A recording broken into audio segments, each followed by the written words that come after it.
Hi, YouTube, and welcome to part 2 of Silent Hill 2 with a therapist, brought to you courtesy of Konami, who sent me a code for the game. I'm so glad you're here, and it has been brought to my attention that many of you will not be here, and that's okay. I would first and foremost like to address those of you that are here and tell you that I appreciate you immensely for understanding why I do what I do and how I do it. I am here first and foremost to analyze games and use them to illustrate psychological concepts that may be applicable to you or others in real life. All about education. And sometimes, in order for me to accomplish that, I curate my experience in a particular type of way to allow myself to do that. And I enjoy doing it immensely. And there are so many of you that are watching these videos that I'm sure are enjoying it and are glad to be here. And I'm so glad that you care about what I have to say about the game. It means the world to me. So I apologize up front that I have to address what appears to be a very strong vocal minority who are way more passionate than I ever imagined. When I turned the music off in part 1, I had no idea what I was going to be walking into. By the way, if you don't want to hear me address this, just skip ahead. But I had no idea what I was going to be walking into. And I'm not going to belabor it more than a couple minutes, but I do want to address, if there happen to be any of you that are here for part 2 that are hoping that I'm going to turn the music on, I'm going to tell you right now that I am not. I do not have any intention of turning the music on. I am enjoying my experience without the music. When Konami sent me the game, they did not tell me, hey, DrMick, one of the conditions for us sending you this code is that you have to keep the music on. Because if you don't keep the music on, then the entire reason that we sent you this game, which is because we think it would be a great fit for your channel, is a moot point. Since releasing part 1 on YouTube, they have not contacted me and said, hey, you didn't do it right. So that tells me that if Konami themselves are fine with the fact that I have turned off the music, I'm not really concerned with whether viewers are upset whether I've turned off the music.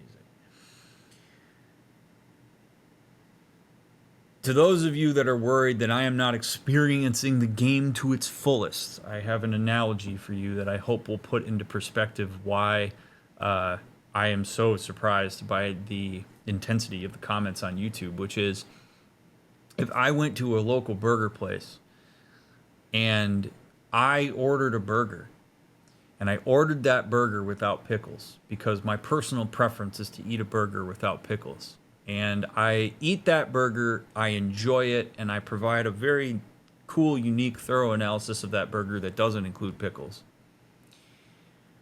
If you came to me and said you'd realize that you didn't enjoy the burger to its fullest extent because you didn't put pickles on it, DrMick, your analysis is void, I don't trust you, you're a total asshole, and you're being antagonistic to the burger place and the chef who creates burgers for you. Would you look at that response and think that that is a legitimate response? Probably not. The reality is, just because you may experience something in a meaningful way doesn't mean that other people will experience it that same way, or that they need to experience it that same way. It's one of the beauties of the relativity and diversity of the human experience. I am enjoying myself in this game without music. I personally find music to be intrusive in horror games. I don't really care the extent to which there was intention around the music being part of James's experience. There is a toggle to turn it off. If it was that integral to the game, that toggle would not exist. The music would be integrated into the game. If my analysis that I bring to this game as a therapist is less important to you than hearing the music in the game, then watch somebody else play the game. But for those of you that have said, you know what, I'm going to lean in and enjoy this unique experience where there's no music because I care about what DrMick has to say, I appreciate you. Thank you for opening yourself up to a unique experience. If you want the soundtrack in the background that bad, pop it in your headphones in the background while I'm doing this. But I will not be turning it back on because I don't need it. Like I say, I hope that what I have to offer outweighs your desire for music. And if it doesn't, and you bail on the channel and you forever have canceled me because of it, I wish you the best. And I do hope that you find less sensitivity to more benign things in your future, whatever that may look like. So, without further ado, please leave a thumbs up, leave a comment down below, check the links in the description. I appreciate all of you immensely. Thanks for letting me play this in a way that's meaningful for me. And there's 1,000 retorts that I could put to some of this stuff, but I'm not going to belabor it that much further. I will say, maybe as one more note, if I was deaf and couldn't experience the music, would you say the same thing to me? I don't think so. At least I would hope not. All right. So, we're going to mark that. We're going to see if when I play the jukebox, if any music comes out.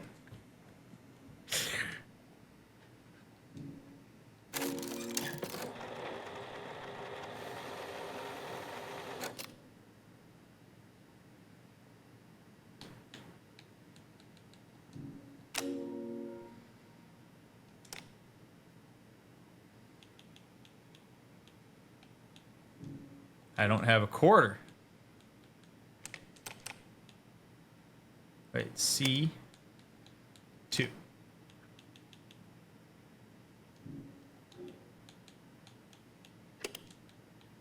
Yeah, so I can't even do it yet. I gotta find me a quarter. Keypad at the Grand Market. All right. Thanks, Penguin. I appreciate that. Also, YouTube, I did see the comments about it being very dark, and I did make some adjustments to the brightness settings. It was hard for me to see how dark this was going to be until I actually had it run through YouTube's encoders. So if this is still a bit dark, just bear with me. I will lighten it up more in a future episode if I need to, but I do see you on those, and I made that adjustment, so I'm not unreasonable.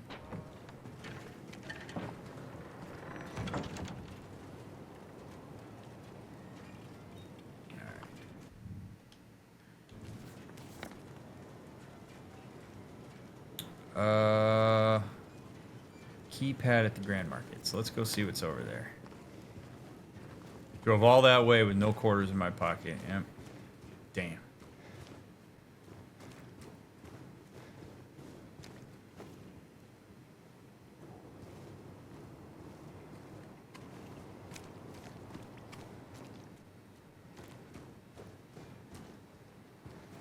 I know I said this in part one. It's been a week since I played this. This is so gorgeous. It is just unbelievable to me. I am mind blown at how well this game runs and how beautiful every aspect. It is truly something. It's a pull door, James. It's a pull door, buddy. Come on, you can do it. Okay, I guess.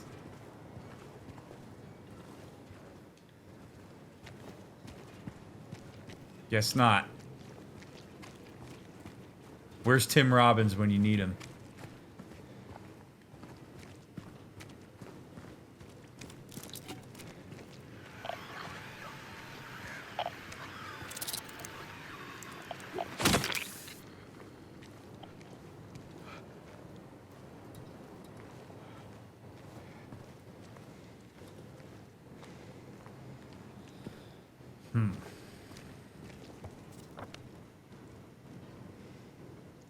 Maybe...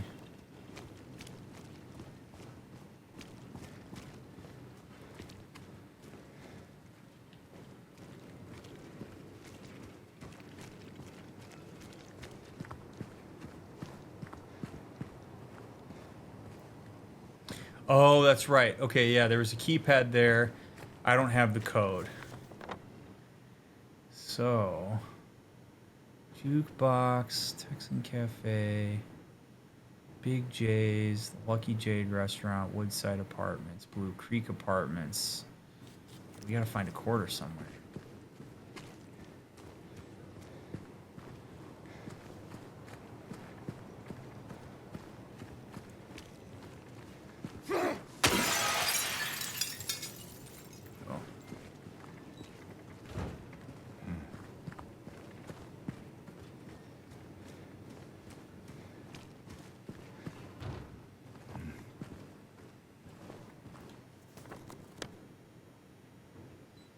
I've heard people say that the motions we see James doing at the start of the game in the bathroom are techniques used when people dissociate to help reground them. I was wondering if you had any thoughts on that as maybe a way to look into James as a character.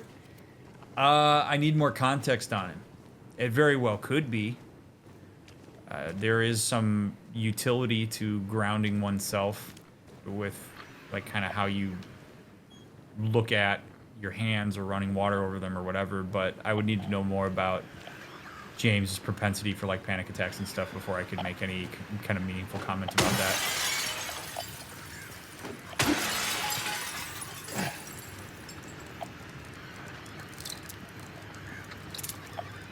God, these bugs are huge.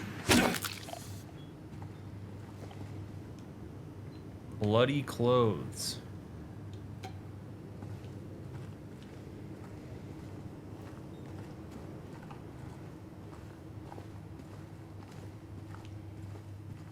I'm gonna be honest, I don't love that the radio warns you that there are enemies coming either. I did have a thought in between the episodes of what I like to maybe turn that off so I have to be more visually aware, but I'll let it go.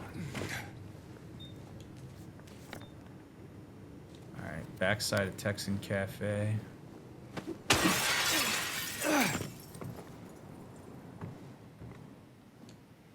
Research, Silent Hill. In March of 1965, the town of Silent Hill was visited by the Maine Psychical Research Association. After thorough examination, a team of expert dowsers from the association concluded the area surrounding the now historic Witz coal mine to be highly active. They also expressed their hopes for further research and exploration of the gorge. Those hopes, however, were never fulfilled due to the location being restricted as a historic nature preserve, as declared by the Silent Hill Historical Society. Additionally, the idea was met with resistance from the local community, which claimed that the nature of the association's research would hinder tourist activity in the area. Questioning the credibility of our research and hiding behind day trippers seems like an excuse to prevent us from seeing what's really out there, commented on one of the researchers.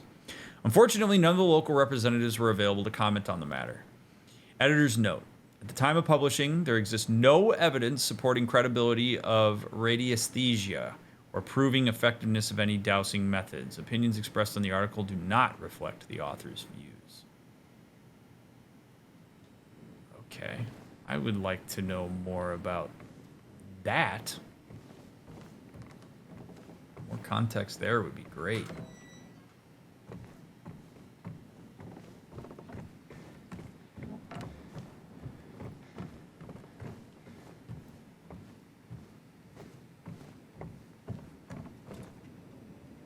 Interesting that all these windows are, like, covered up with newspapers.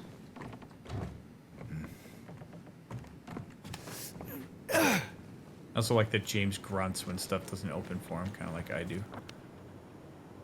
Texan Cafe.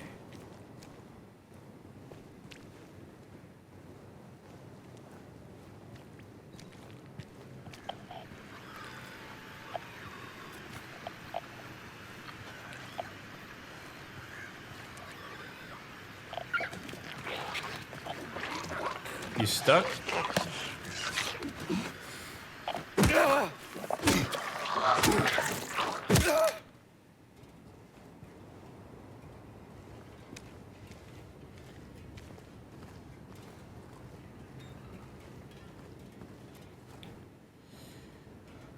So, to reestablish where I'm at with this, and to somewhat address maybe your question here, Jugger, I am of the mind at this point that I sense that Silent Hill is probably more of an internal representation of James's than it is a real place. At least right now, that's what it seems like. If no, for no other reason than there's these blobby things walking around. The blobby things are very interesting to me. And my theory, as I said, is that I get a sense that it's like some sort of maybe like early development or a object-ish version of some kind of manifestation of something in James, maybe related to his wife, maybe related to the last image in which he saw her, or what kind of representation he had of her toward the end, or whatever. The thing that has stuck with me is that these blobs appear to be sexualized. And I know we kind of talked about that in part one, like with the heels and stuff, but like there's lingerie or like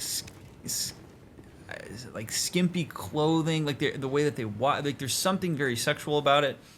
And I don't have a fully formed hypothesis about that yet. Other than if this is an internal manifestation of James's mind, I wonder to what extent he potentially has some sort of negative association with sex. And if I'm thinking about it, well, now that I'm thinking out loud, this is something that doesn't get talked about enough. When people are, first of all, old people have sex. That's a whole thing. But like, you know, obviously middle-aged young people have sex. There's people who don't have sex, but people all across the age spectrum have sex. When you are married, as James was, and his wife was going through what I understand to be a terminal illness, I wonder the extent to which sex was available to James. And this is something that it's a hard thing to talk about because people go, oh, you know, come on, dude. Like, your wife has cancer. You can't talk about that. Like, really? You're thinking about sex at a time like this? And yeah. I mean, for a lot of people, sex is an integral part of a relationship. And if a person that they're with either, you know, becomes disabled, whether temporarily or long term, or if they have an illness that precludes them from being able to engage sexually or whatever, it's not like that person's need just goes away. People do a pretty decent job of managing it. Maybe people turn to masturbation, or maybe there's some sort of agreement in the relationship that the person can pursue sex outside of the relationship. But oftentimes people don't communicate well enough in their relationships for any of that stuff to be on the table. And so instead they hold some degree of passive resentment for the fact that sex is not available to them. And it's this very dissonant experience, because as you are watching a person you love struggle and die and not be available for sex, you yourself maybe still have a desire for sex. Maybe James valued sex in his relationship and it's no longer on the table. And if him and his wife didn't work very hard on communication, they likely didn't possess the skill level necessary to tackle that nuance. So my guess would be that maybe he repressed it and has some sort of negative association with sex as something he wanted to have with his wife but wasn't able to. And thus, these blobs, as being part of the representation of his wife, have sexual components to them.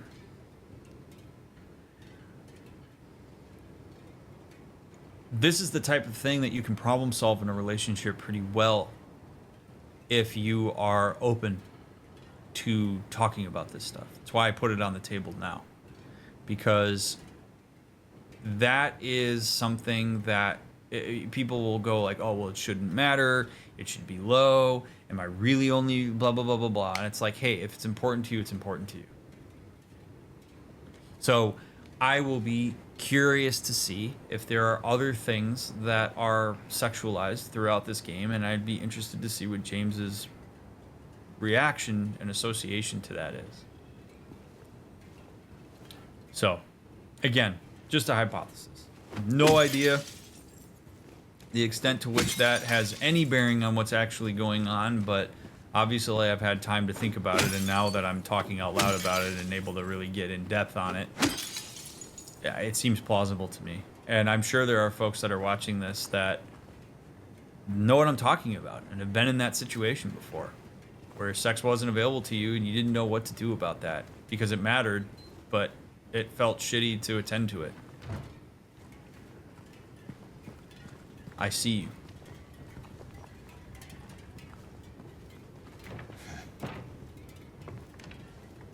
Could it also be the reverse? Maybe he didn't really want it and withheld it from her? Sure. Yeah, that absolutely could be the case. I don't know enough about his relationship to his wife to know the answer to that. And I am certainly looking forward to hopefully learning more about it so that we can get some extra context around it. Spill the beans over an honest cup of coffee. Enjoy the moment. Enjoy the memories. That just seems like yeah, look at that. Every clock frozen at the exact same time. Every single clock in this town. That has to matter. That has to mean something.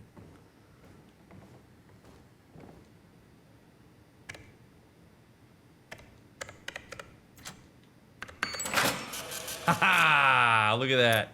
Perfect. Neely's bar coin. Don't look at it too long.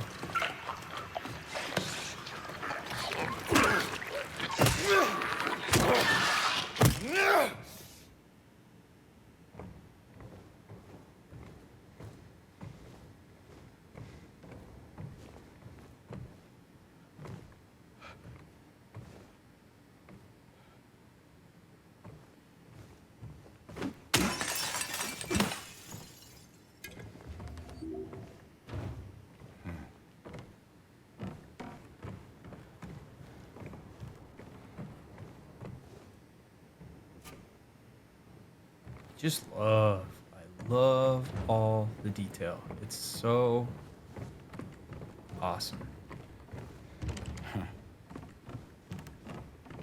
All right, so we got a quarter.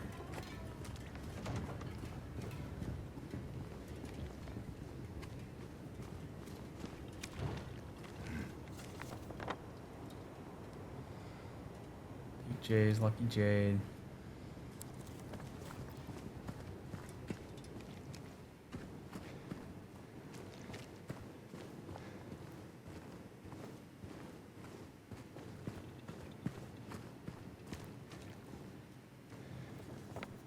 Why not? Let's see what's back here.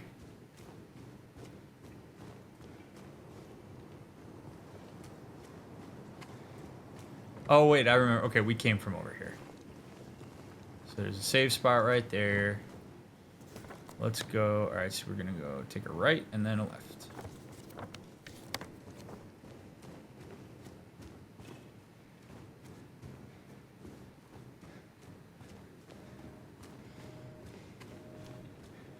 Yeah, like the arms are restrained. It looks like they're in a straight jacket or something like that. It's bound. You know, does that represent that it was something that there was restraint around, or that wasn't available, or just bound in a way you didn't want to be? I mean, there's all sorts of cool things that you could try to hypothesize from it. I have such limited information about the nature of their relationship ending that it's, you know, hard for me to speculate beyond just theorizing a bit. But that presupposes that all of what we're experiencing right now is a manifestation of James's mind, rather than a real place. All right, so we're gonna save here.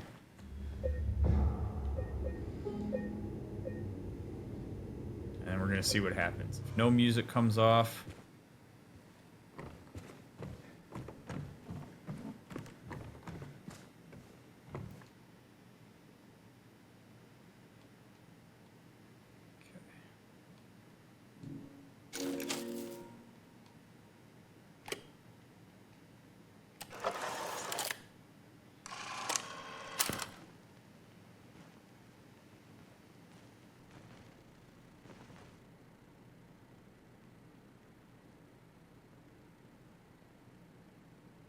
Okay.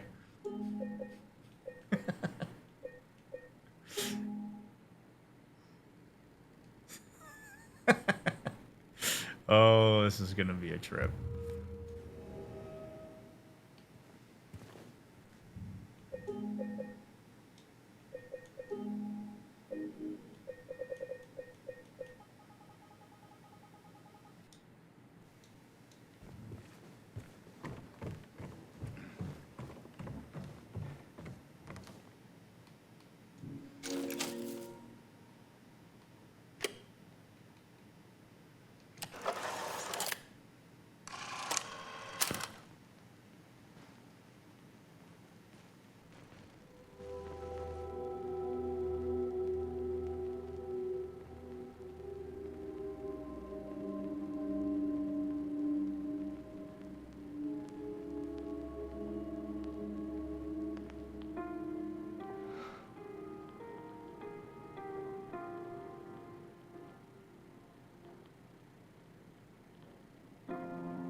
Park on the lake. We spent the whole day there. Just the two of us staring at the water.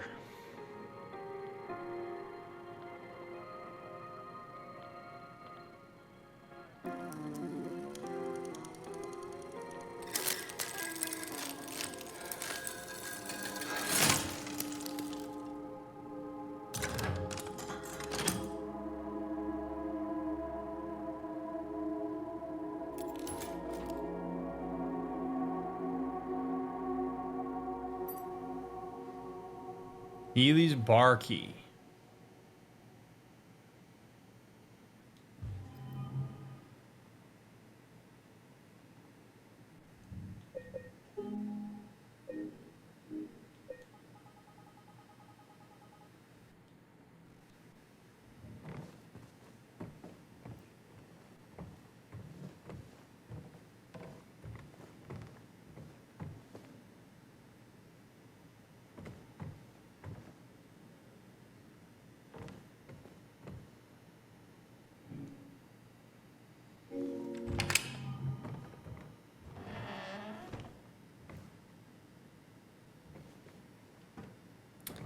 Okay, so he's made some kind of association, obviously, with that song.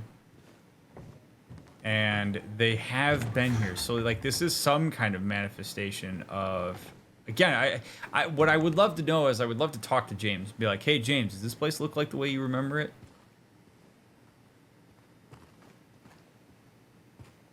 Or are things different? Are there reused assets because not because this is a video game, but because your mind is only capable of so much nuance and the way that it internalizes the environment? Like that memory is not super reliable. And no matter how good your memory is, you cannot remember the entirety of a space.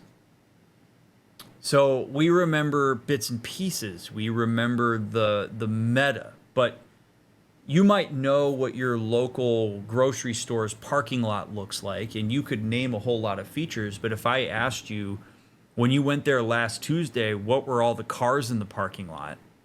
You might remember like one or two that you saw. But you're not going to remember all the cars, their make, their model, their color, the order, etc. You have probably some generalized depiction of what cars in that parking lot look like. So that's where this becomes fascinating, because it's like, okay, so are some of these reused assets in this space the way that they are because that's what he remembers? or that's what he thinks that this space would look like this many years later. Hard to know. But that's the amazing thing about the human mind, is like you remember certain things, but you don't remember all of it. And that's one of the ways sometimes that you can discern whether people are like lying about things or not, is you can ask very specific questions about things that they may not readily have thought to attend to in whatever kind of story they were crafting, but would maybe be able to answer or maybe not. Like, you get a lot of information when you start asking people questions about some of the nuance of the space in their mind. So hopefully we get more on that. I'm gonna go tuck my wife into bed really quick, but I would love to know what his experience is.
Okay.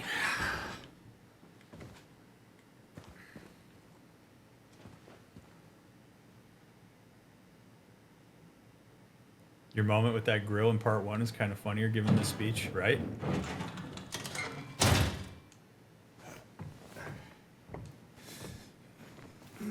It's a very specific grill. Okay.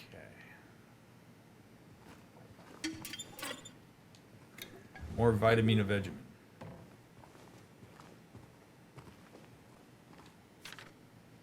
He came back after you left. It's fine. He didn't try anything. He just seemed sad. Mumbled something about getting out of town with someone. I wasn't going to let him drive in this condition, so I locked him out. His car should be out back. Maybe check if it's still there by morning. It's the greenish-blue one, plate number ending with 06, I think. They're all greenish blues.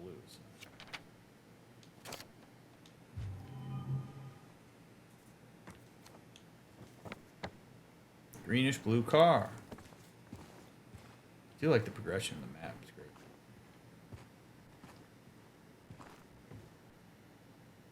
Certificate of Accreditation, Albert Smith.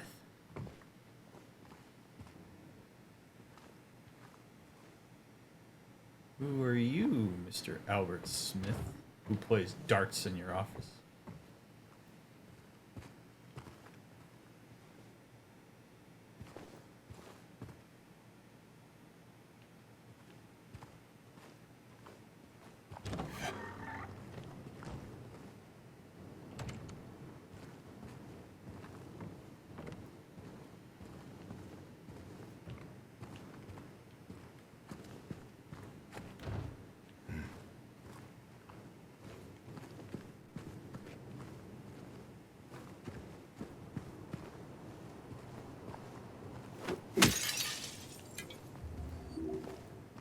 So many random spots for medicine.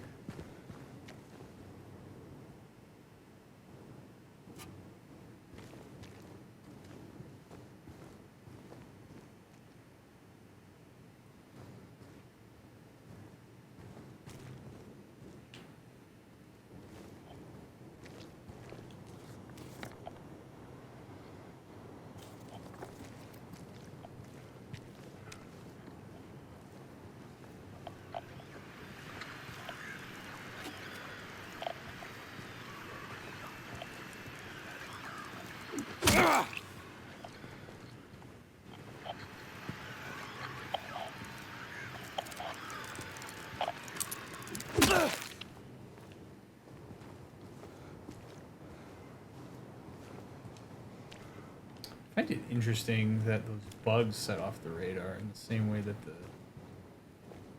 sexy zombies do.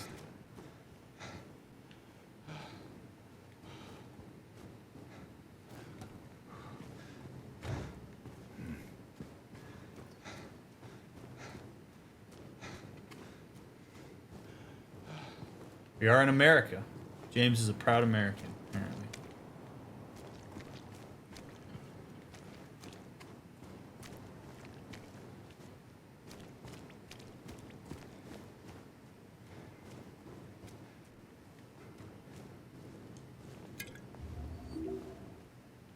We are racking up the meds.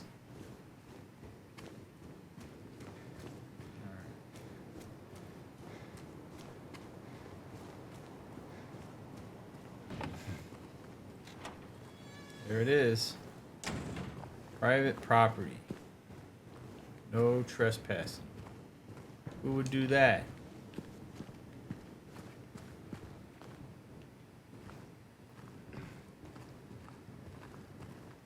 You know what's wild is, like, in real life, if you walked up to something like this, you'd probably be like, ew. When you walk up to it in a video game, it's like, God damn, that's so pretty. Look at that shit. Look at all the detail. There's a beauty in the dilapidatedness of this space that you can appreciate when it's an art form, but is maybe a bit tougher to appreciate in real life, understandably so, but I just find it kind of interesting.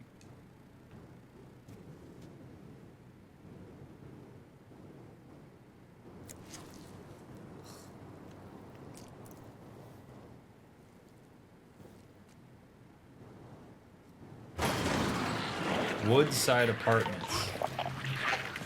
Oh God, there's many of them.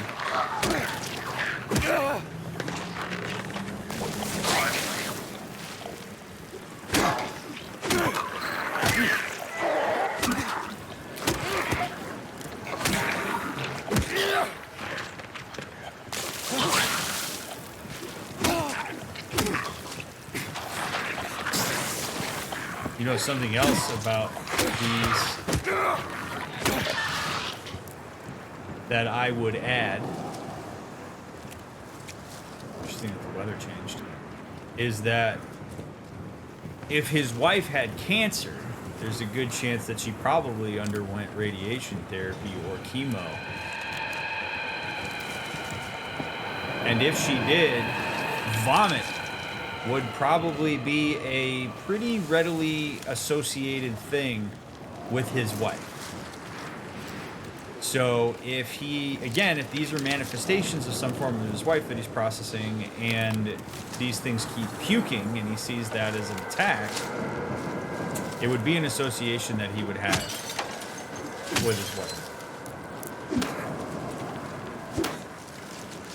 So it's really cool to see the way that I could be so far off, and if I'm wrong, it's kind of hilarious if I'm wrong, but there's a lot of things that point to logical consistency around these associations. It's wind, eerie as hell. Why did the wind change? I don't know. So Woodside Apartments, we're gonna make a left. Shout out to the Foley artists.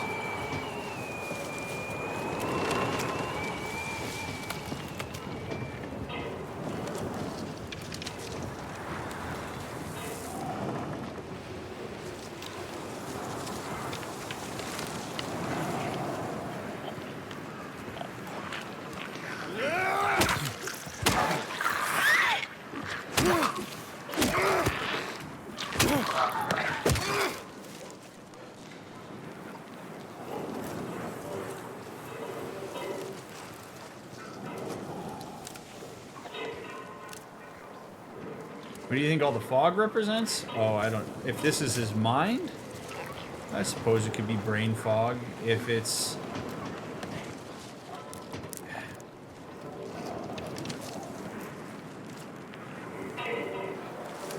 Yeah, I don't know. I guess it would be that. Inability to see all of it at once because he's very myopic in the way that he's remembering certain things.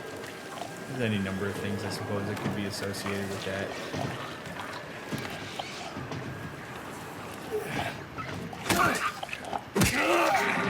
Or maybe something that we don't know yet.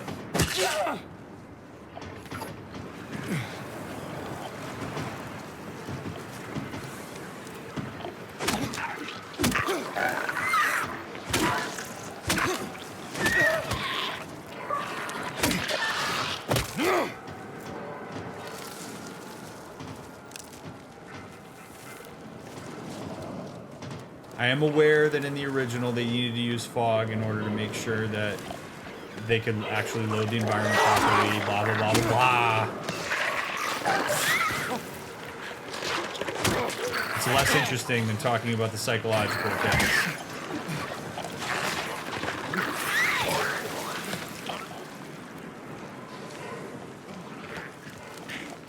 I gotta eat some medicine.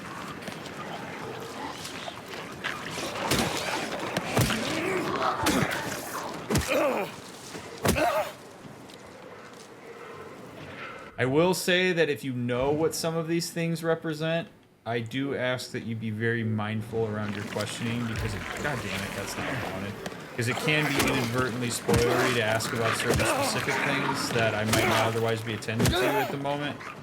Just be mindful. I'm not saying that that's happened yet. I just want to make sure that I'm preemptive about spoilery stuff.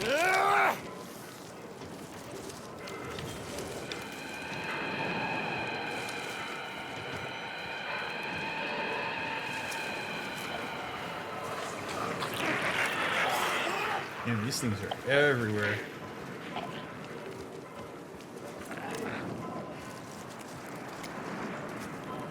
Kind of like that I don't have to fight all of them.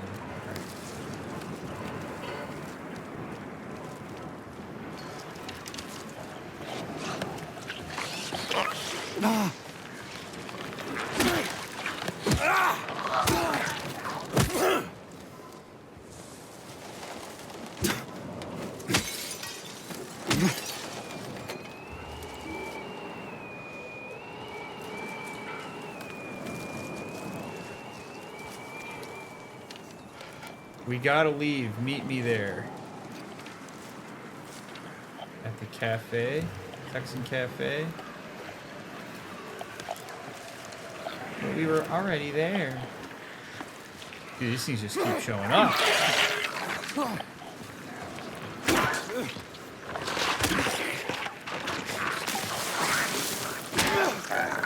Oh.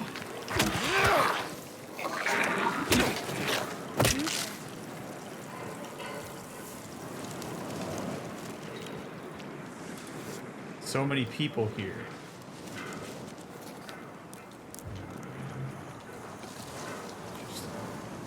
Yeah, and it's they've all decided to come out in the wind and attack me.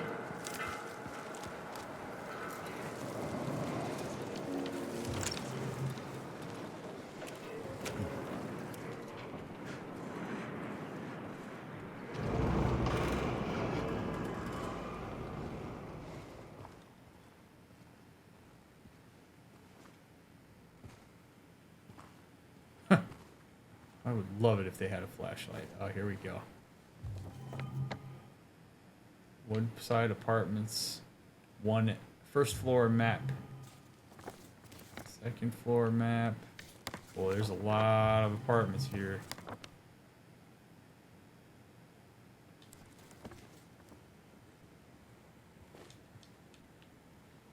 That wind was pretty intense, wasn't it?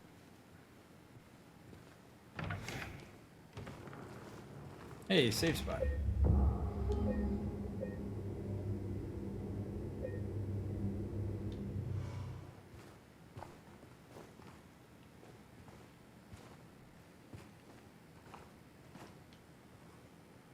Clock has stopped at the same time again. Still have yet to see a clock that isn't.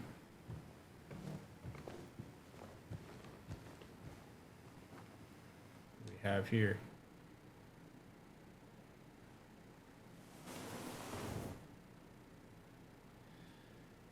I'll read that in a second, I guess.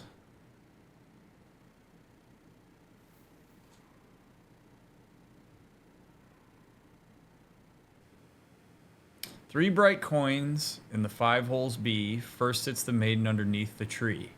The wind from behind the maiden doth blow, a beautiful flower alone has to grow. And here comes the man, so sleek and so fine, in the pale moonlight, his eyes doth shine. Ooh.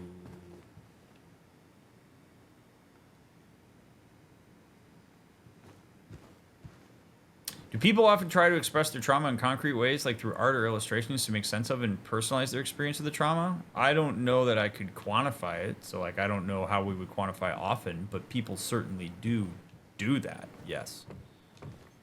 And it can certainly be a meaningful experience. But it's not necessary. All right, so obviously we're going to be doing that thing.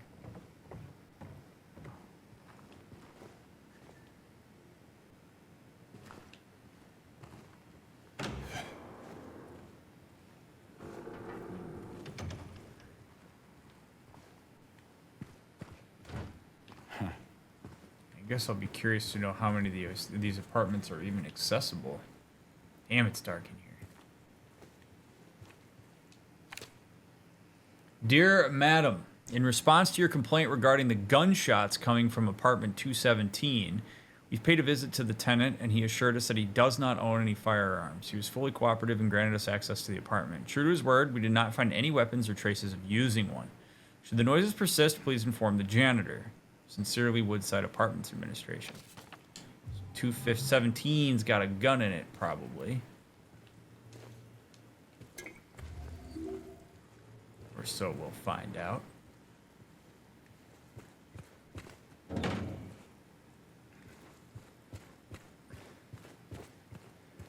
I love the environmental clues.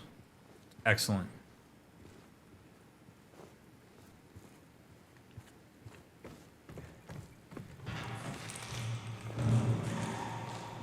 Hello? Is anyone there?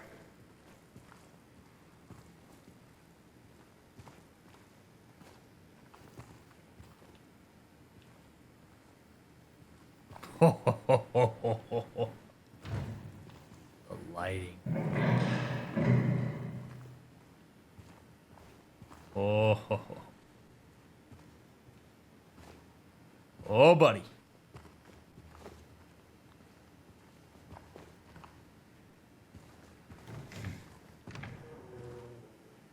Who doesn't love a room full of mannequins?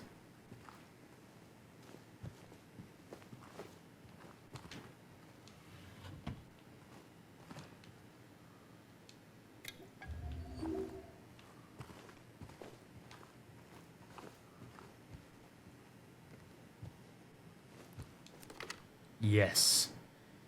Yes, yes, yes. Okay. Wow-wee.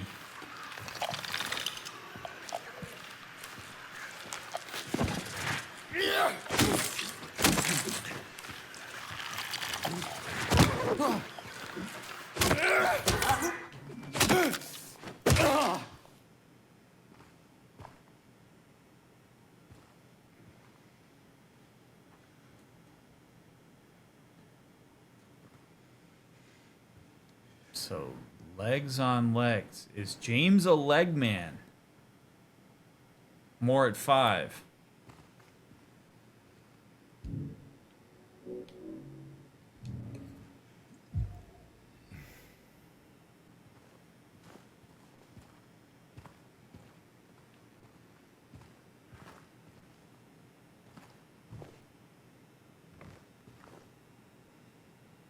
You mentioned earlier the dissociation James might be experiencing. Would grief lead to this, or would it be considered psychosis? Does grief even lead to something like that? It can. Yeah, sure. Depending on how intense the grief is, it absolutely could.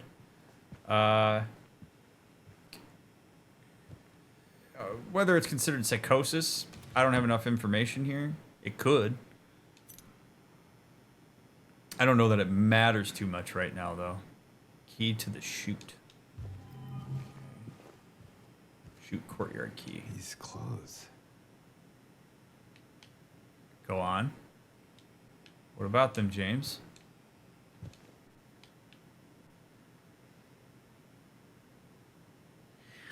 Kind of looks like the dress his wife was wearing in the flashback he had when we were at the jukebox. Not the sweater, but the dress does. That pattern seems familiar. I have to go back and watch my own VOD to see if that's actually true.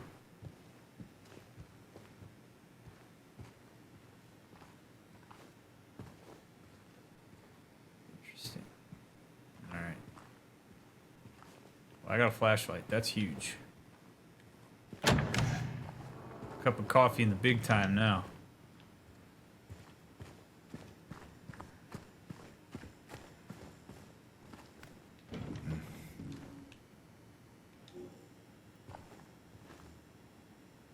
There's a symbol of the Iron Banner on it.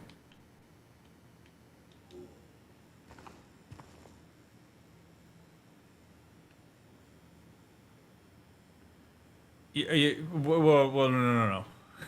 You don't get psychosis from intense emotions.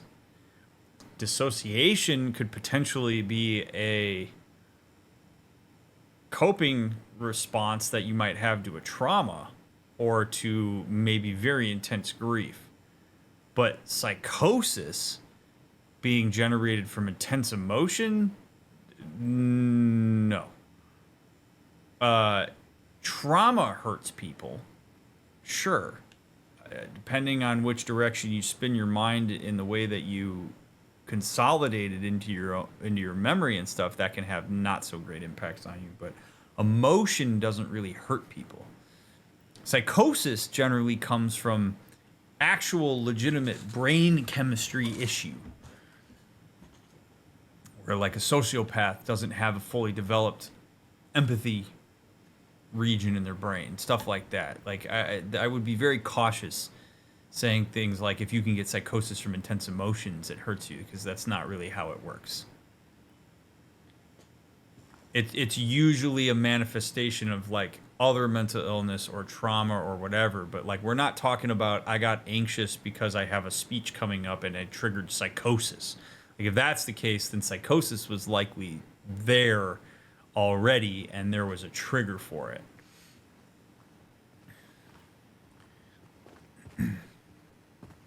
Experiencing emotions is part of being a human. It's very important to do that so that you know what you're working with.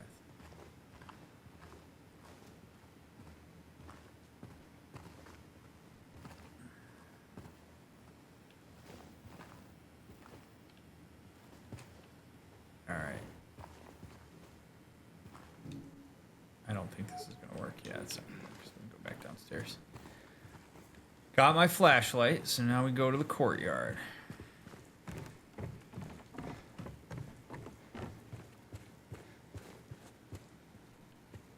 Shoot.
I will be interested to see if we still see the old blobs or if leggy thing is the new deal with enemies.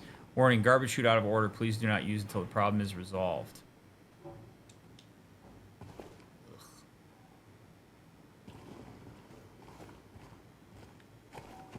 I love that. Please don't use until we resolve the problem. Who's the problem, I wonder?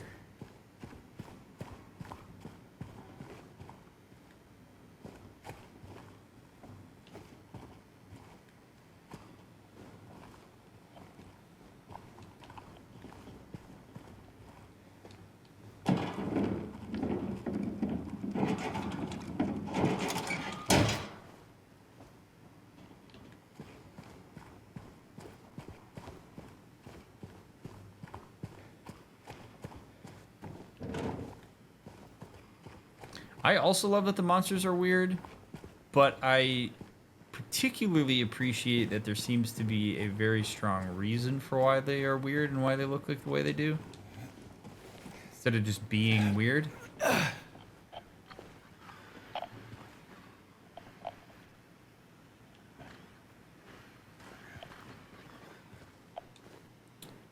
Locaine siblings murder, perpetrator commits suicide in custody. Walter Sullivan, the culprit in a recent homicide case, was found dead, having taken his own life on the morning of the 22nd in his jail cell. According to the police statement, Sullivan's death was caused by blood loss resulting from severing his carotid artery with a soap spoon buried 2 inches in his neck. Wow. Sullivan was apprehended on the 18th of this month on account of brutally murdering Billy and Miriam Locaine.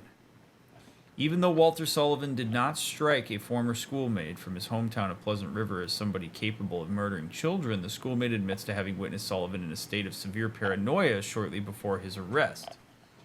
He was blurting out all sorts of strange stuff like he's trying to kill me, he's trying to punish me, the monster, the red devil, forgive me, I did it, but it wasn't me, he recounts. I guess now that I think of it, he was kind of crazy, the schoolmate concludes.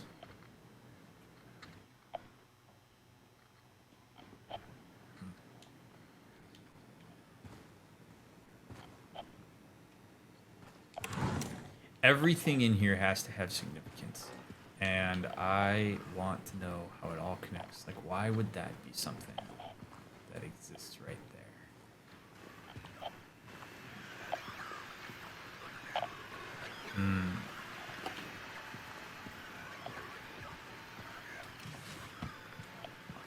Getting a lot of ammo. Something tells me that your boy's gonna get a gun out of apartment 217.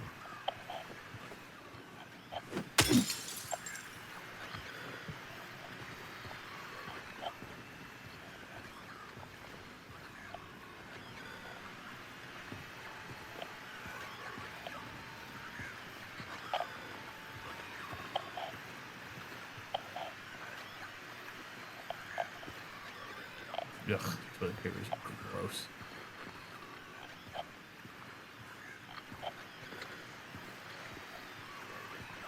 Imagine if James had like some bad Taco Bell on his way to Silent Hill. He's like been desperate for a bathroom, and this is what he finds. This is the first place you come to. You get desperate enough, you'll use it.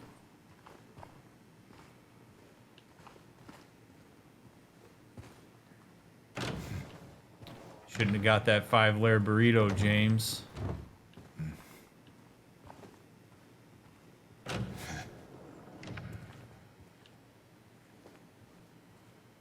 I wonder if I wonder if the reason for the bugs is to make the thing go off so you kind of freak out and then you realize it's just a bug. So it basically keeps you questioning whether when your thing goes off, if it's actually a threat.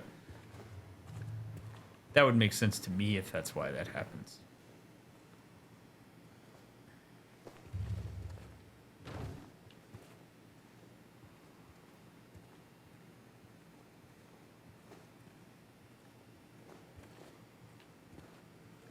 $109. Anybody home?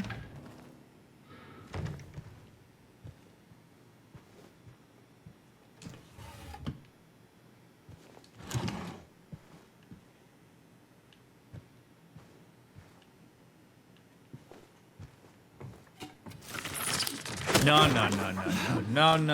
legs. No.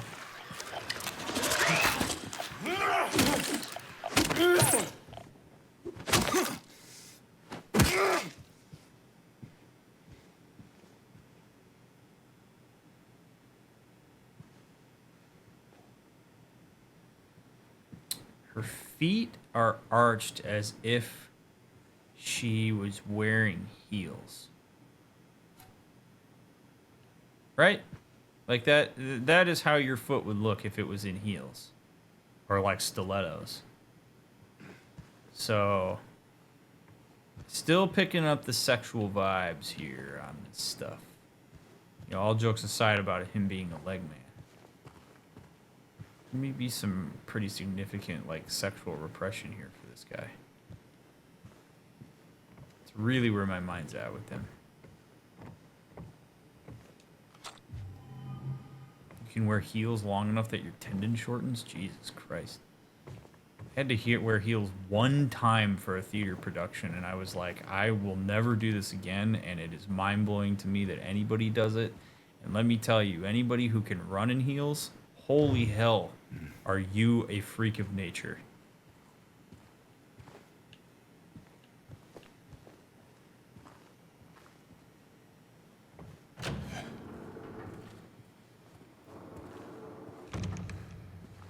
You're so freaky, old James might be into it, and that's okay. I'm curious what you mean by sexual repression. I hear that term a lot, but it's not often expanded upon. I would be happy to expand upon that. Because I actually think when it does get discussed, it gets discussed in a way that's not particularly useful or accurate. So, not all humans, but the vast majority of humans are sexual in some way, or see sex as a desirable part of the human condition. There are folks that are asexual, I see, but that's a small chunk of the human experience. Unfortunately, despite how in our face sex tends to be, particularly like in the United States with advertising and stuff,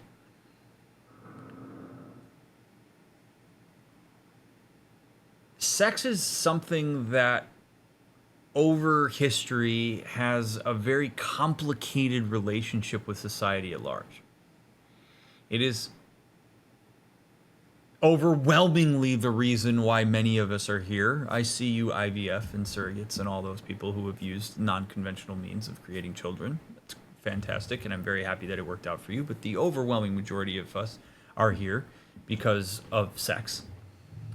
And it's like anything else. Sex is like farting or burping or eating, sleeping.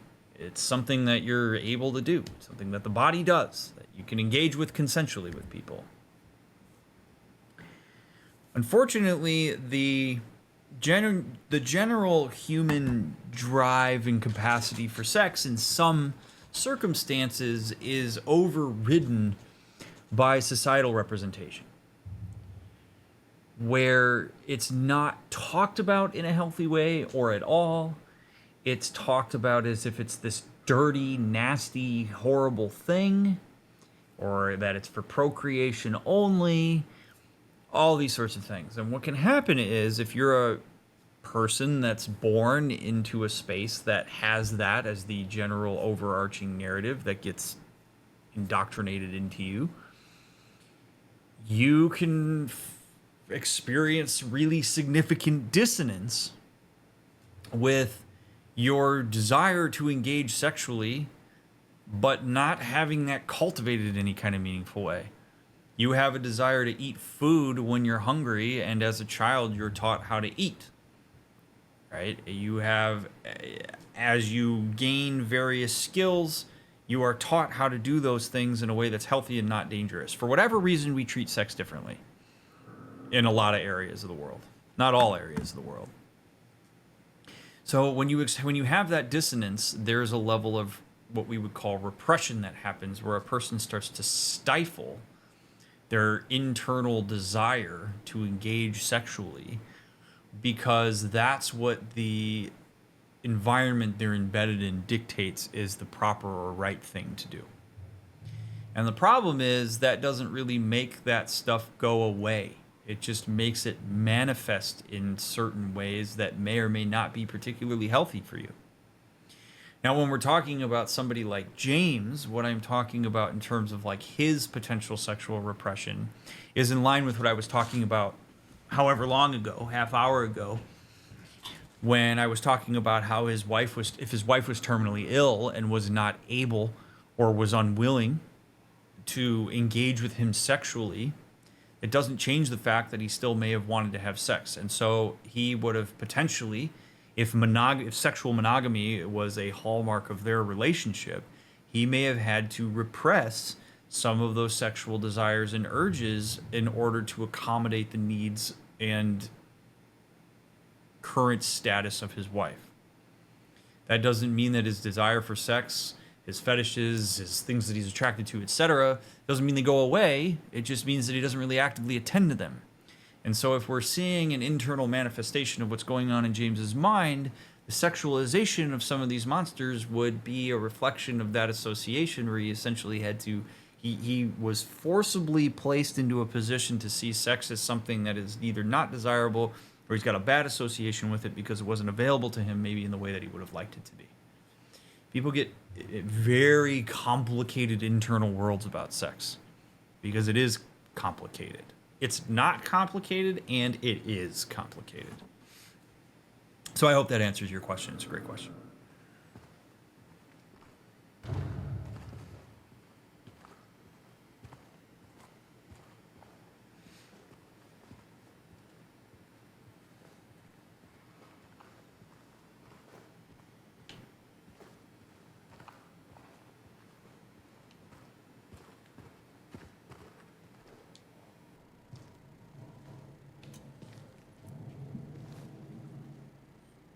Reach, buddy, reach on that nasty ass floor. Holy crap.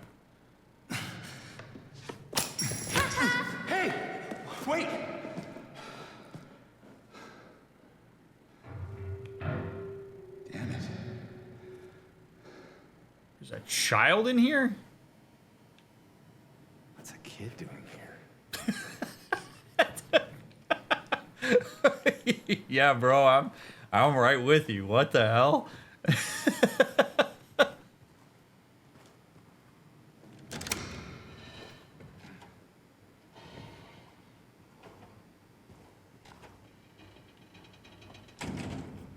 Okay, so it's this door. All right.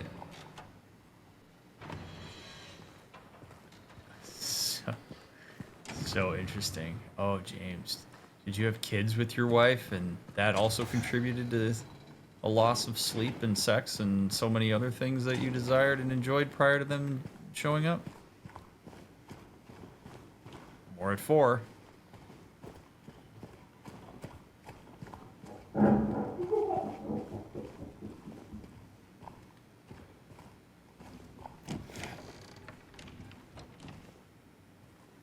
He did not recognize the kid. It's a good point, but... Or maybe he wanted kids. And they weren't able to conceive prior to his wife dying, and he sees... I mean, who knows? I can hypothesize till the cows come home. I'm not going to get ahead of myself here. All I know is there's some bad shit going on in here.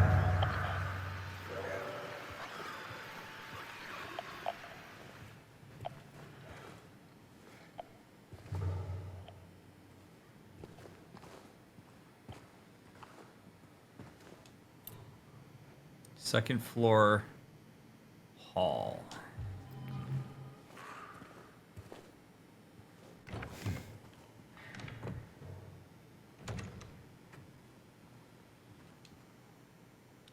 Einsame Blumen. Opus 82.3 Robert Schumann.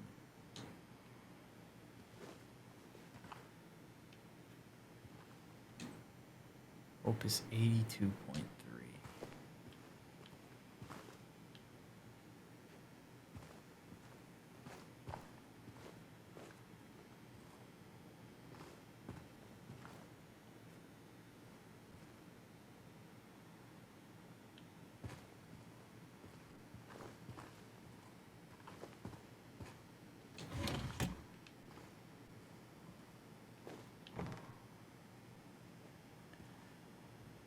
That may be the greatest dusty table I've ever seen in the history of video games. Can we please just marvel for a second at how incredibly well done that is? That is just fantastic.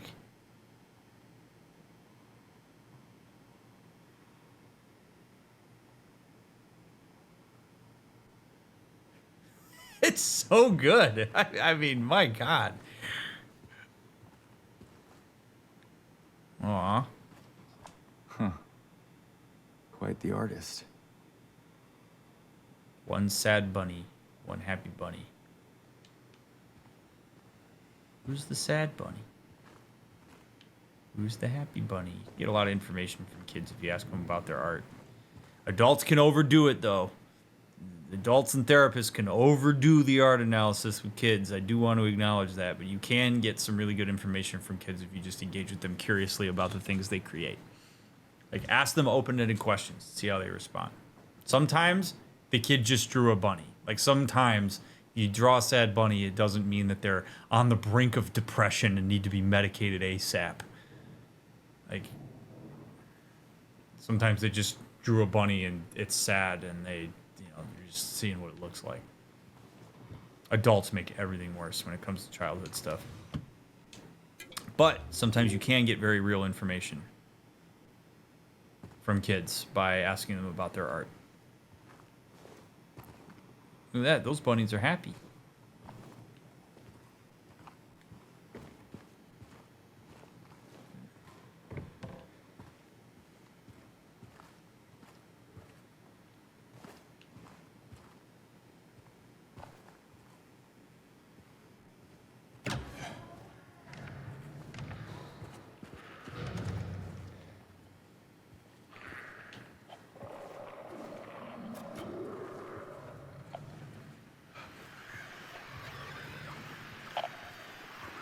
Oh, so we do get these old enemies still, too.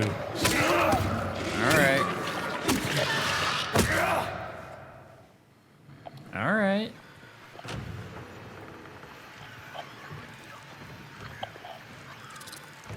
Apartment 106.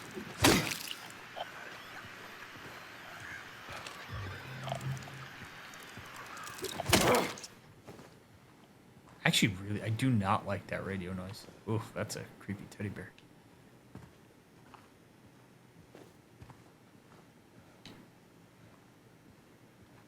Some paintings were taken. See, this is look. This is the kind of stuff that I appreciate so much about how people build these environments. I love that there are shadows where there might have been things on the wall previously.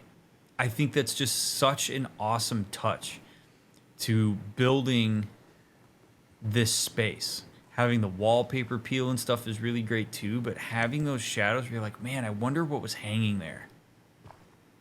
I just love it from a world building perspective. God, if only I had music to help me with my immersion in the environment right now. Ugh.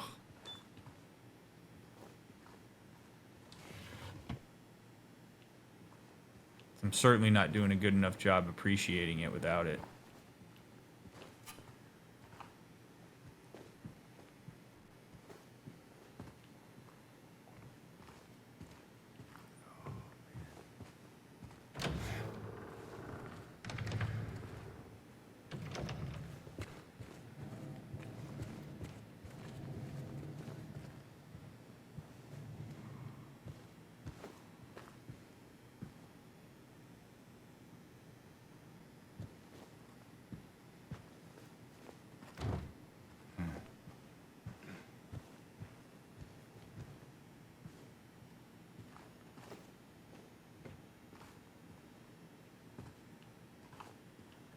I'm gonna say, not a huge fan of the decor in this.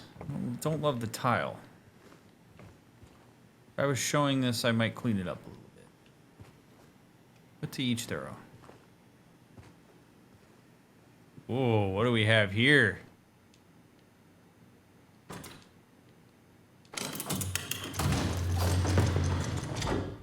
Oh boy. Does that wedding dress look familiar to you, James? Golden apple handle. Interesting. God, I want James to react to that dress, dude. What do you think of that? Have you seen it before?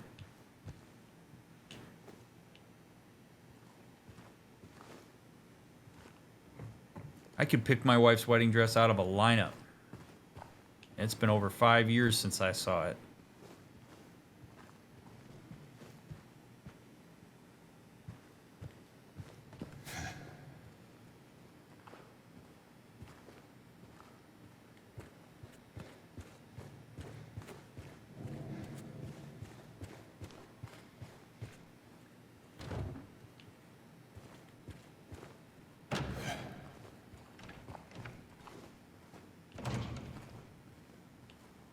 All right. Back up to part. Oh. Hey, what's up? You looking for the Coke machine? Oh.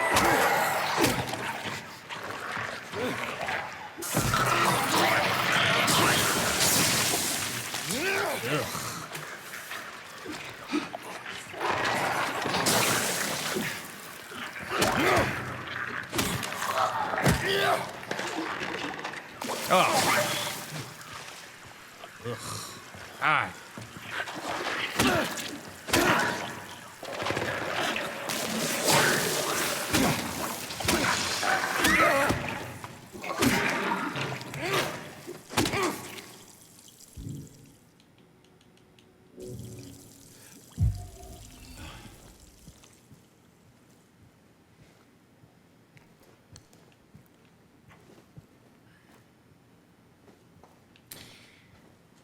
You know, I really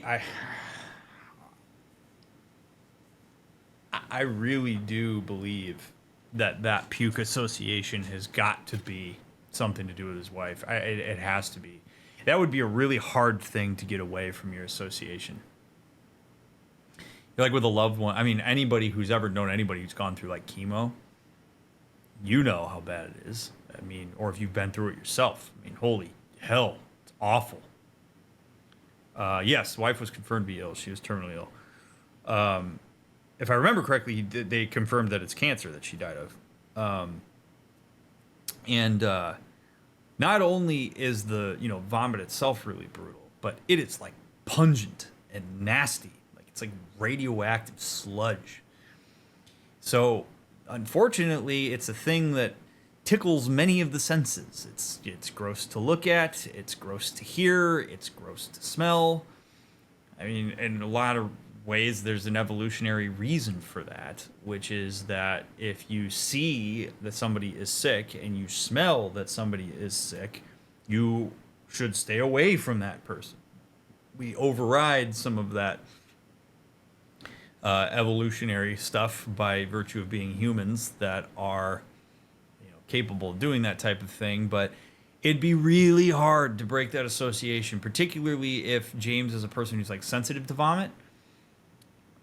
The last 3 years of your wife's existence, you have to deal with how often she gets sick. Maybe there were times where you tried to do something together and it got ruined because she got sick and was vomiting, and or you couldn't go somewhere or whatever. Something got cut short. It's one of the more visceral things that a person can associate with something like that. And so seeing it wrapped up in these, whatever you want to call them, Buddy's working some stuff out. And it's tough because it's not like he asked for that association. You don't ask for that. You don't actively, consciously make the association. It just happens.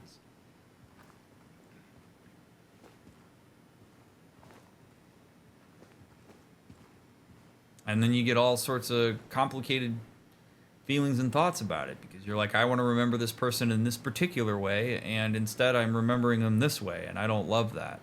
And then you get mad, hopefully, at cancer instead of getting mad at the person who has cancer.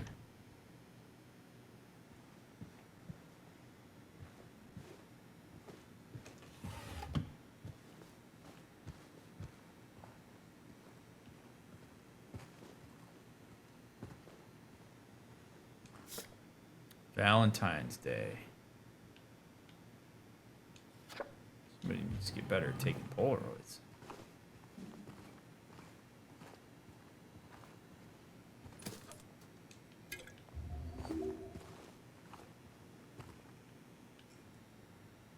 Target must have had a sale on that specific comforter the day that everybody moved into the building.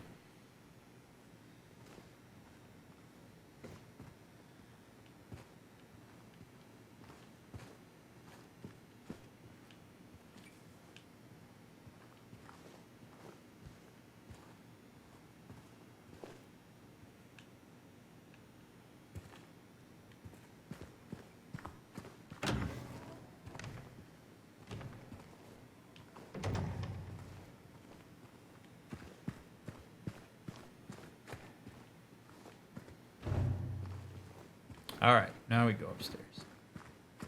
Hey, thanks for being here. I appreciate you being here. Appreciate you giving my playthrough a shot. If you're a person who desperately wishes I had the music on, but you're watching me anyway, I see you and I appreciate you. If you're somebody who's watching this who would never normally comment on a YouTube video, I'm not asking that you do comment, but I see you too, and I'm glad you're here, and I appreciate you watching and that you care about anything that I have to say about this experience. Very, very glad to have you all here.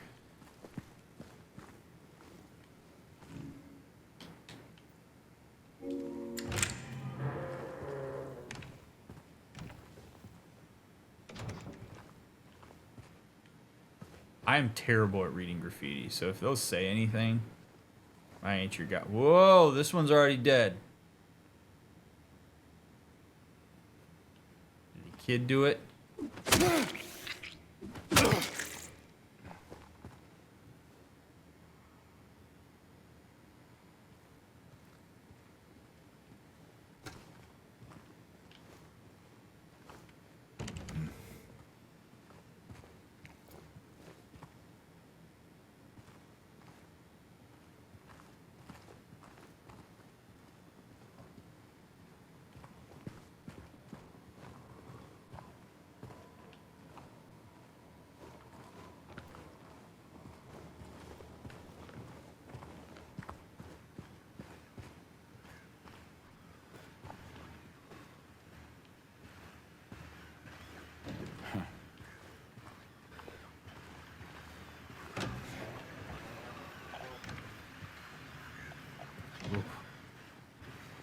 213 is the laundromat. Oh boy. Sure, James, you've reached into a whole bunch of other crazy shit. Why don't you reach in there?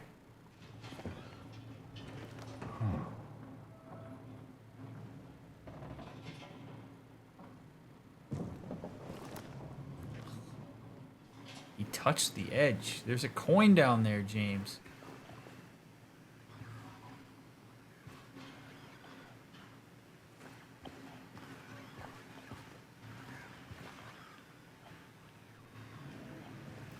For building emergencies, 765-299-2973.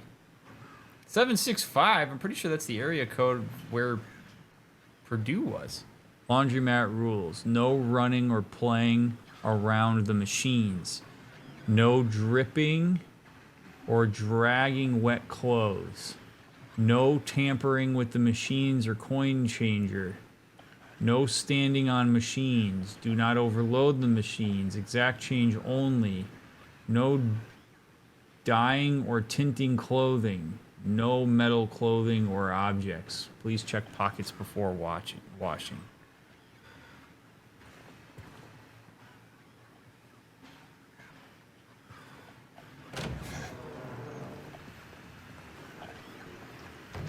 Look at that. Dude, that's creepy.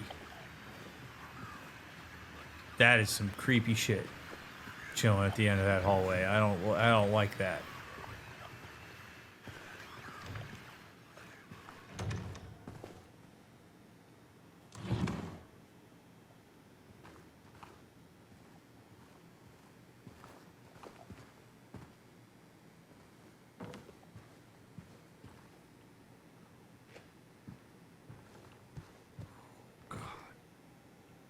I am curious to know why everything's so boarded up.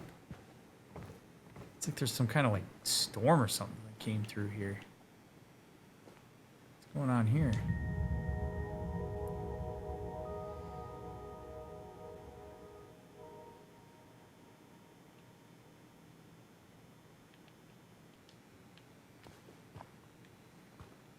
What?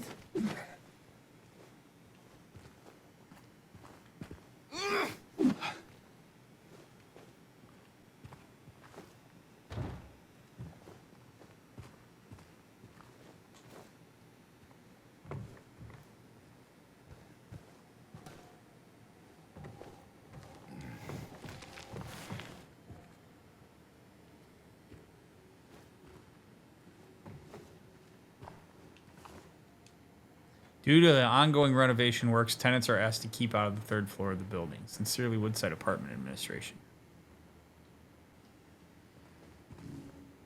Golden apple handle. I don't think that's going to do it. Toluca. So I got to find a key for that padlock. Before I do that...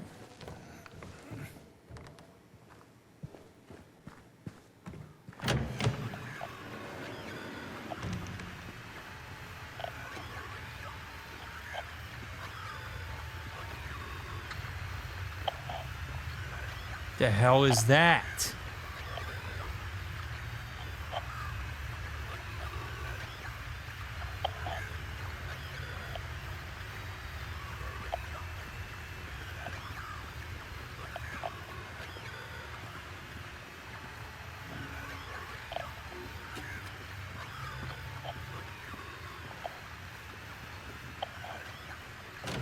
I'm just gonna go this way. Is that the janitor? That's who I was supposed to talk to. What the hell is that? Okay, well, we're gonna find out what that is, I'm sure. There's no way that that thing just sits there and there's nothing important about it. Getting close to 217, where we're gonna get our gun.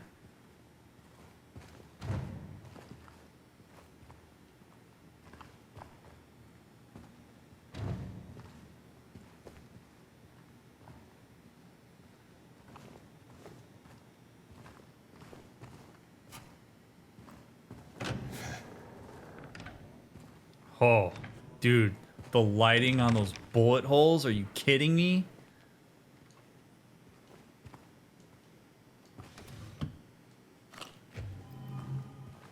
Whew. Oh, yeah, okay, yeah. No, definitely doesn't own a firearm. 100% doesn't. No possible way. We inspected the apartment. I don't see any evidence of gunplay anywhere.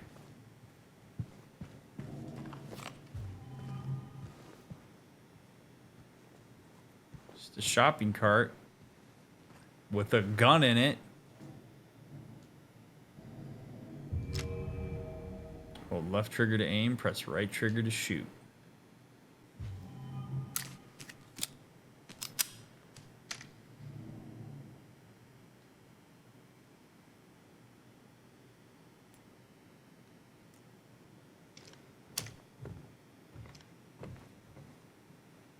Well, 1000%, there's going to be something for me to shoot at.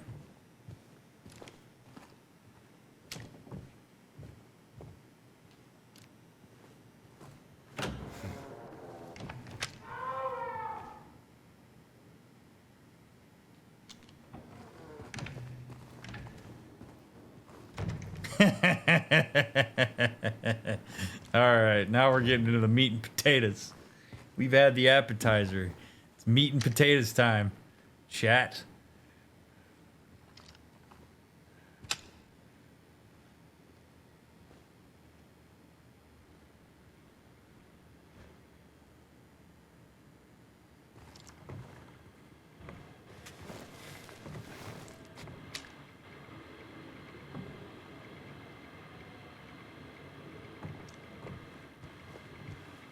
Excuse me. Just gonna take this key here to 212, if you don't mind. I don't remember you being here when I walked in here last time.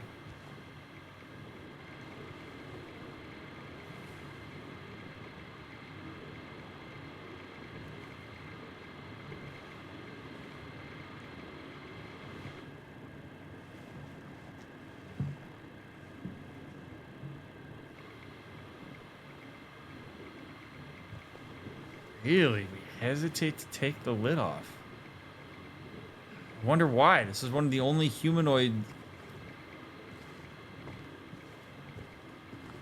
I'm surprised he... Well, I mean, it doesn't look good, but I'm surprised he didn't pull the sheet off.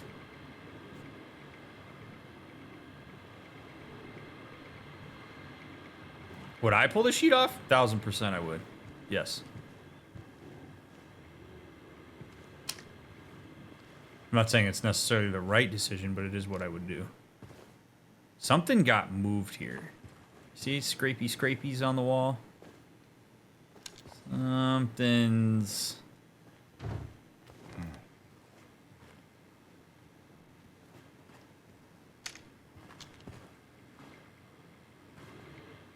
God, what an image. That is really...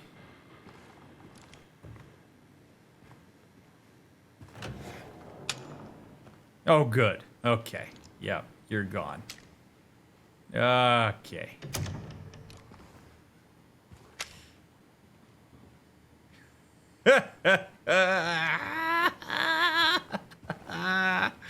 Oh.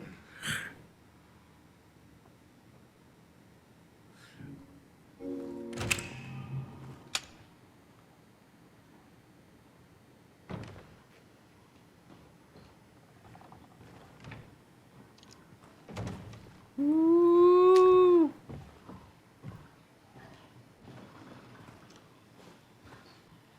Engage your escape from Tarkov skills, Ryan. Check your corners, James. Oh my lord.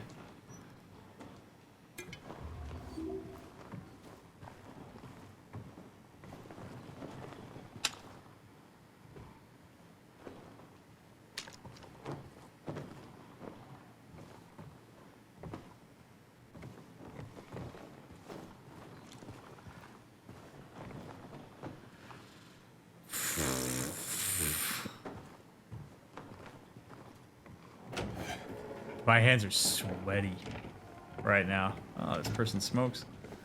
Oh, man.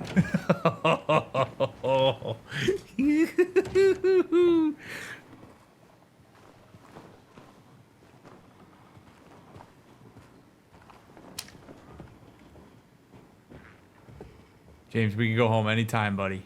Anytime. We can walk back up to the car, get in, we can drive away.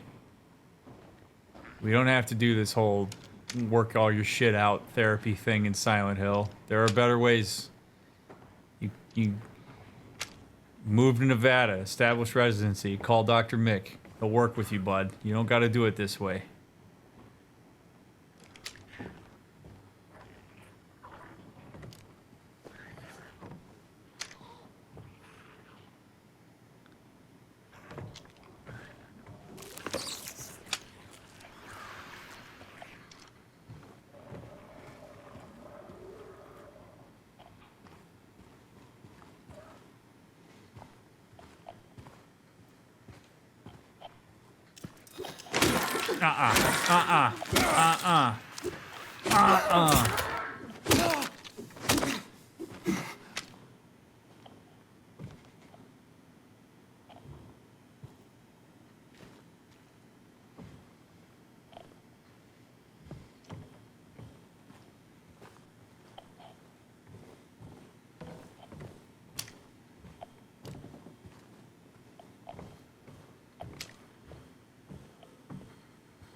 Reflection of that refrigerator light.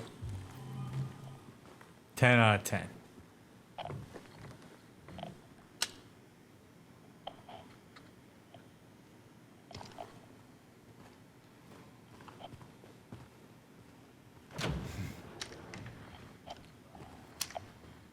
Just pull the fire alarm. Everything will... Oh, man, that thing was standing right there. Oh.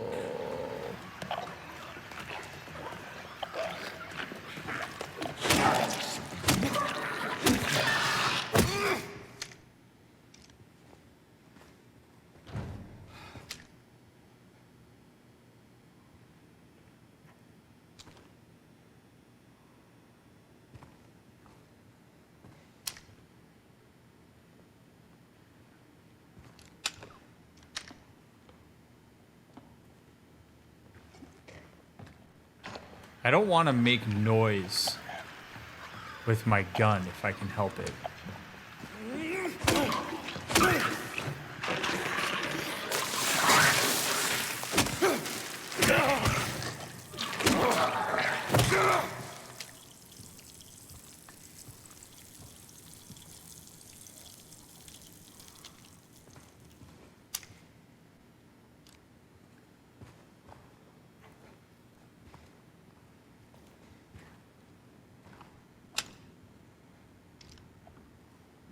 To the person who asked if I laugh when I'm nervous, occasionally, yes.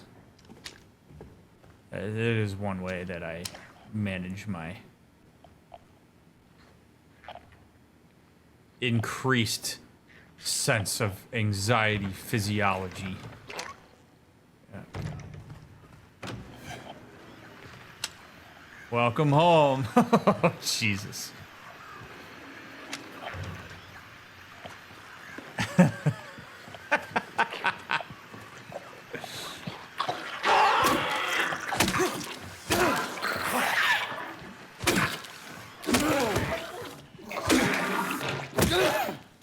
Have you felt yourself getting a freeze response with any of these yet? I froze for a second when the first leggy thing grabbed me.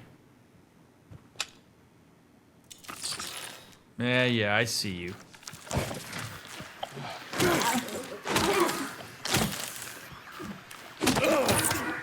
It's interesting that the leg thing makes a noise. Where are your vocal cords?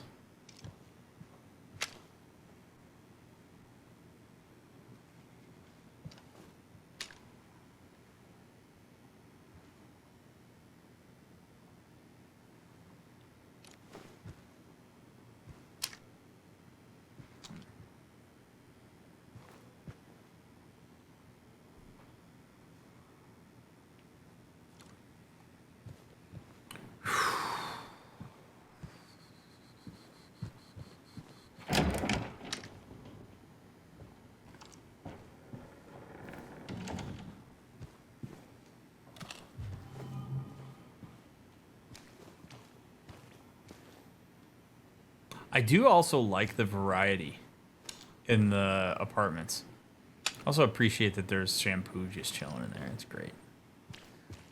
There's so much love that went into this. It's so... Oh, look at that cake. Y'all want to get in on that? Come on. What do you think, Legs? You want to stomp on it a little bit?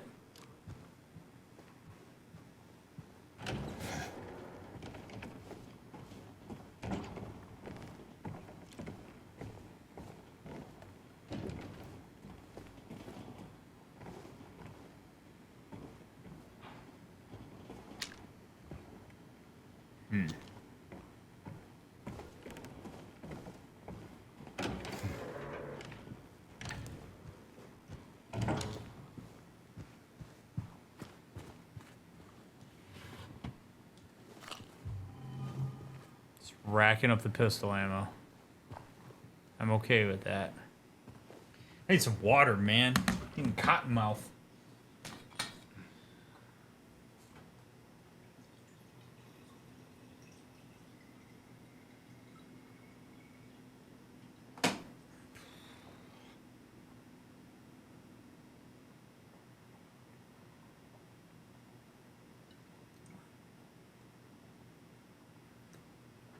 Oh my God. Stressful, man. Jen Von Lee, thanks for the 5 gifted subs. That's very generous of you to do. Thank you. Whew.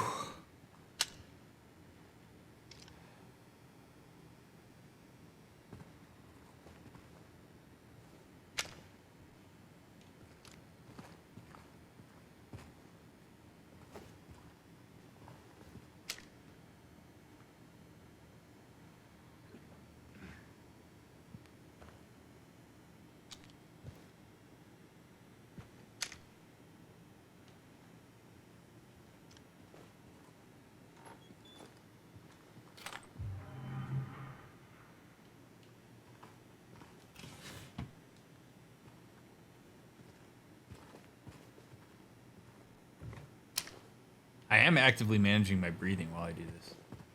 I find myself being very intentional with my breath, trying to make sure I don't hold it. By the way, if you hold your breath and you deprive yourself of, you know, oxygen and all the other goodies that you get when you breathe regularly, you can actually increase the amount of anxiety you experience. You start getting shaky and stuff. It's like how if you hyperventilate purposefully, you can actually induce a panic attack on yourself. So be very, very mindful of if you're in a position of stress, teaching yourself to breathe effectively while you're stressed out is very important, because you can actually exacerbate symptoms of fear and anxiety if you hold your breath too much.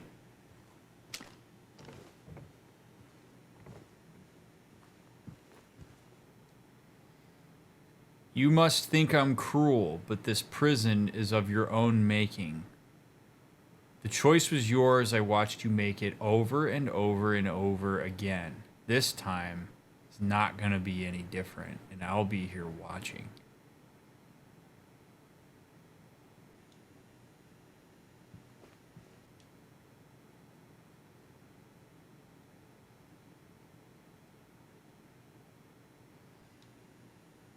Almost seems like it's speaking to James.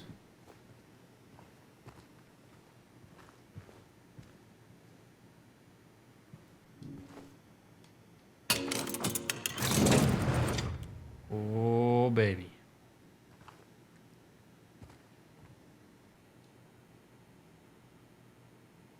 Whoa.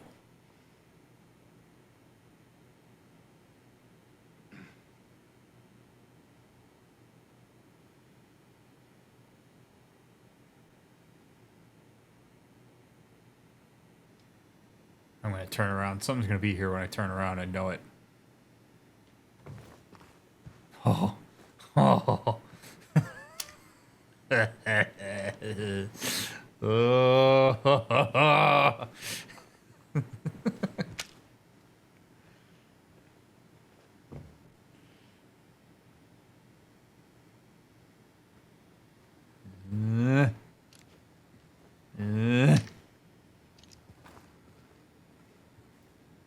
I need to figure out how to get over to that room. That's creepy that there's a peephole in there. I guess we probably should talk about how that's not great, man. Oh, we can... okay. Sure. Go in the creepy room, James. Go ahead. Yeah, explore it. See what's up. That's good. Nice. Glad that happened. Okay. Right where the rooftops pierce through the night, left our homebound footprints with no owner in sight. But has he found home? Oh, please pray tell, or a river of memories leading right to his hell?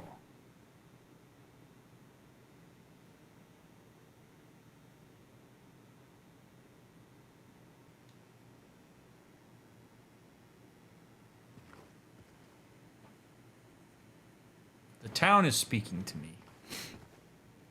I am now convinced that we are deep in James's psyche. I do not think we are in a real place. We are dealing with some concrete demons that our boy is struggling with in the aftermath of his wife's death. No doubt in my mind. Interesting also that goes away when you don't shine your light on it. Okay, so that's probably going to help us with the combination for this. Okay. So, we have a 7. And we have a 11. Oh, and that poem's going to... Oh, this is great. Okay. I probably should have put puzzles on hard, because I'm going to love this. All right, 13...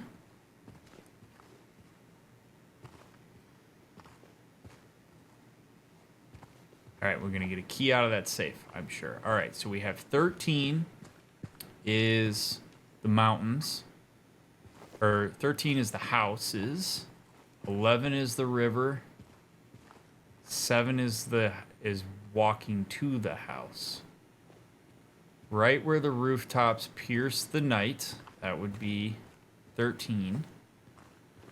We left behind our footprints with no owner in sight, so 7. 13, 7. But has he found home? Oh, please pray tell, or a river of memories right to his hell. So that would be 11. So we have 13, 7, 11.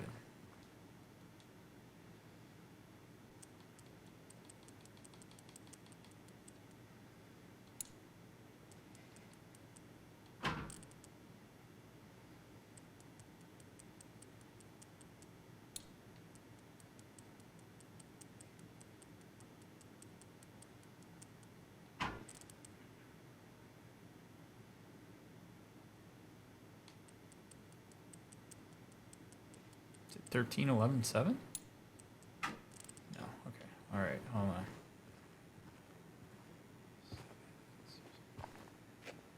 This is Pierce the Night. Not an owner in sight. River.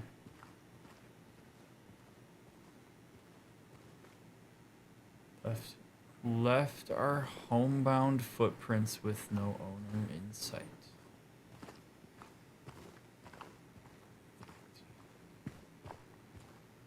Yeah, because there's nothing else unless there's something on the floor that I'm missing, but I don't think that there is, so now I just have to figure out how to actually do the safe right.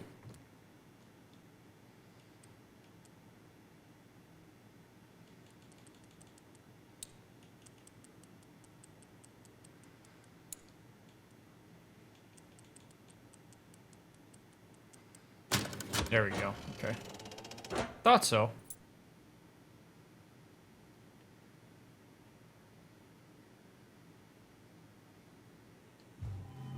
Coin, man, and then a key.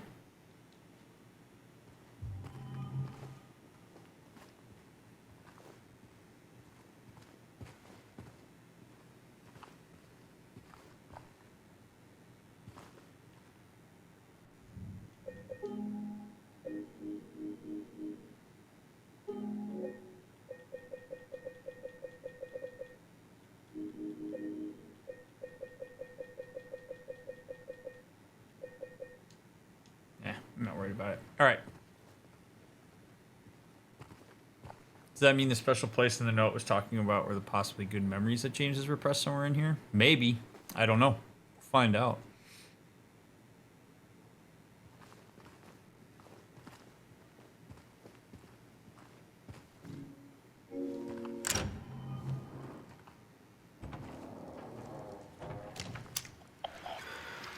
All right, well, I quite enjoyed that. That was neat.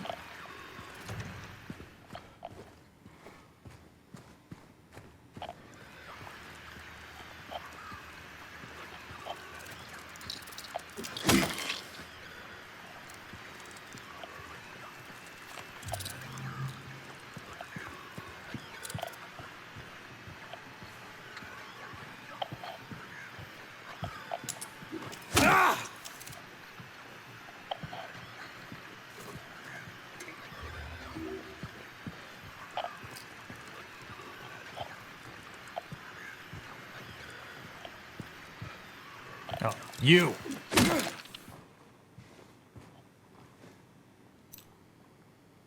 There we go, the Toluca. So that's going to go to the padlock that we found downstairs.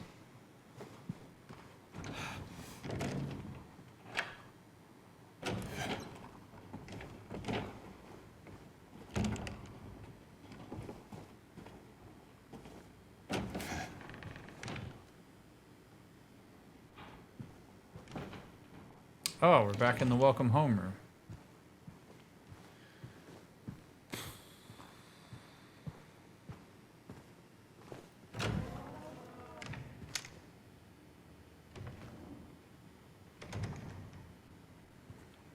This is where Dude's key was. I wonder what this does. Oh, I like that. That's nice. Good, now we can go up there anytime. Because, you know, I'd love to frequent this area. Want to stay here forever. It's so charming.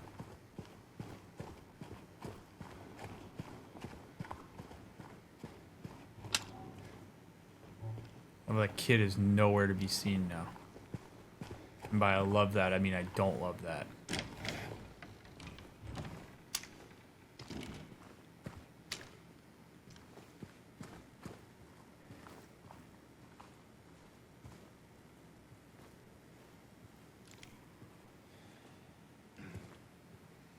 Dude, it's so cold in here right now. I'm freezing. All right, now I gotta remember where that padlock was. Pull up that map, big dog.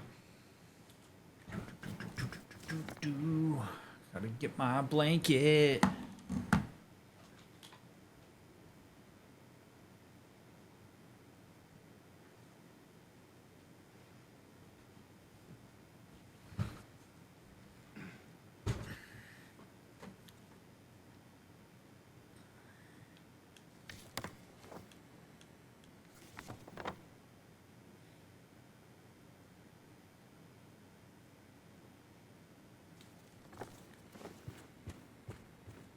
Yeah, this is an apartment complex.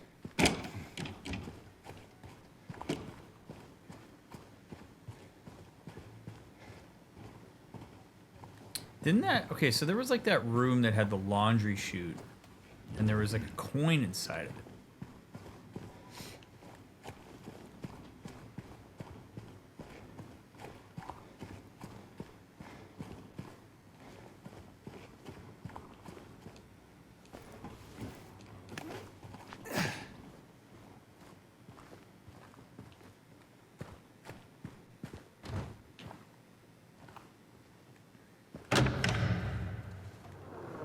Now I'm going to be super ballsy about the way that I walk through this place.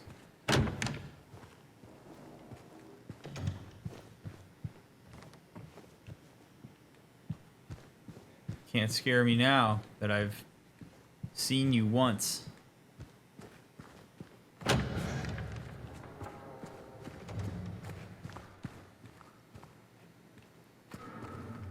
Which room was the laundry room? I think it was like...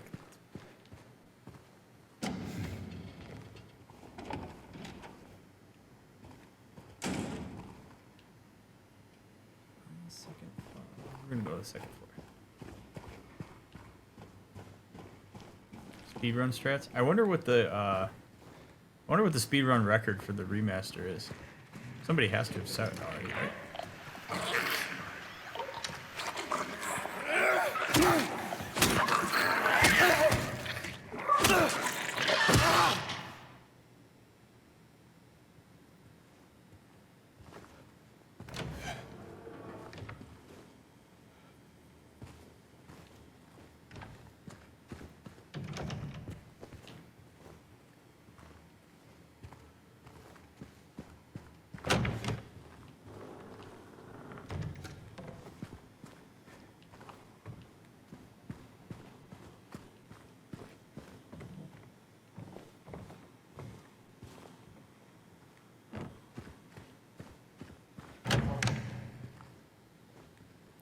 So we're on the other side of this thing. This is where the weird dude was standing with the... I don't even know. Thing was creepy, man. All I know is that that thing looked like it could mess us up.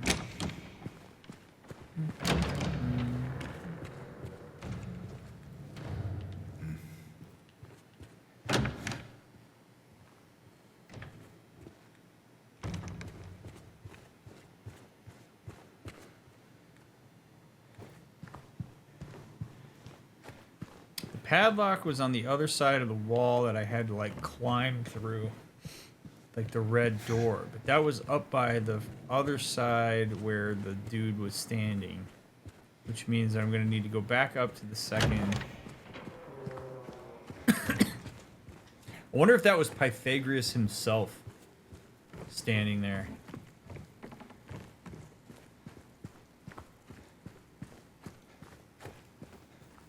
A squared plus B squared equals C squared. There's a fourth floor. Wait a second.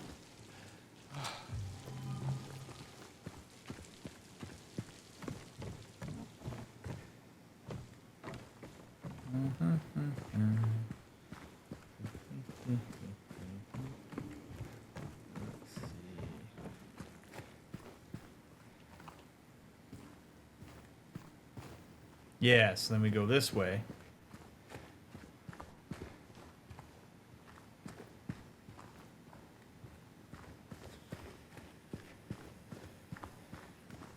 So freaking stressful, dude.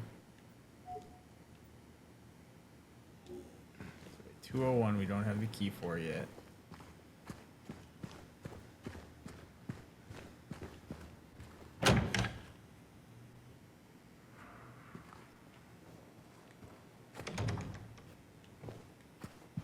I still wish James would say more about these clothes. It's like, these clothes, and you're like, yeah? Just doesn't say anything else. Okay. Thank you.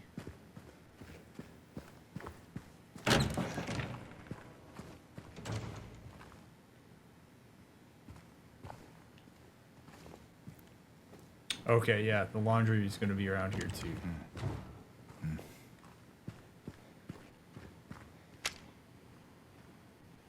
You're going to try to catch me off guard, game. I know your tricks.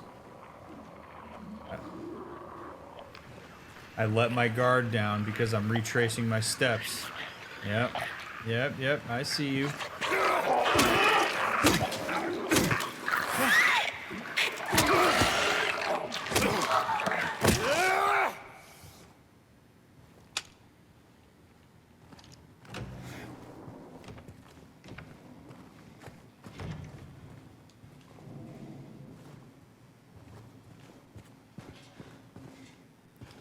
Interesting. I really wish I'd paid more attention when James looked down the laundry chute.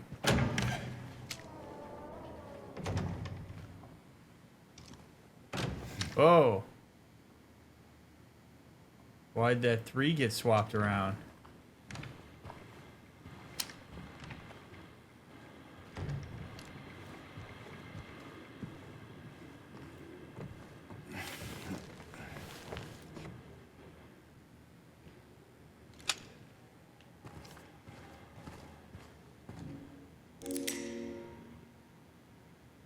Oh, dissolving paddle.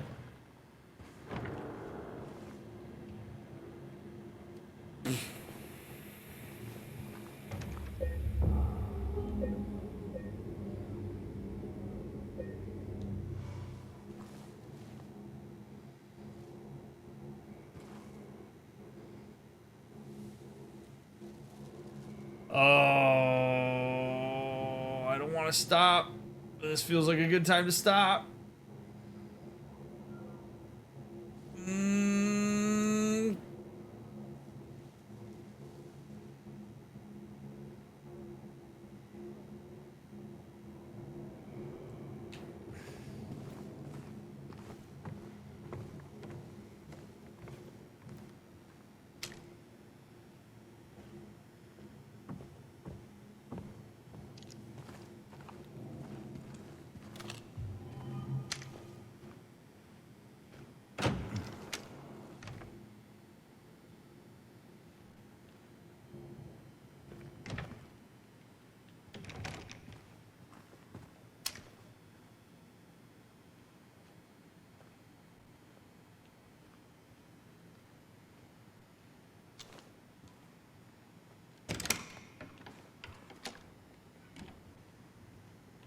Okay.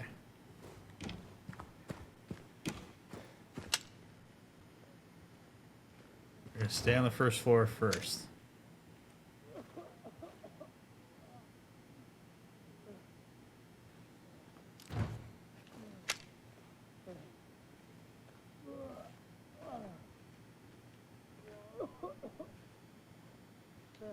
John, you in here? John. It's me. Housekeeping, this is Cortana. No? Okay.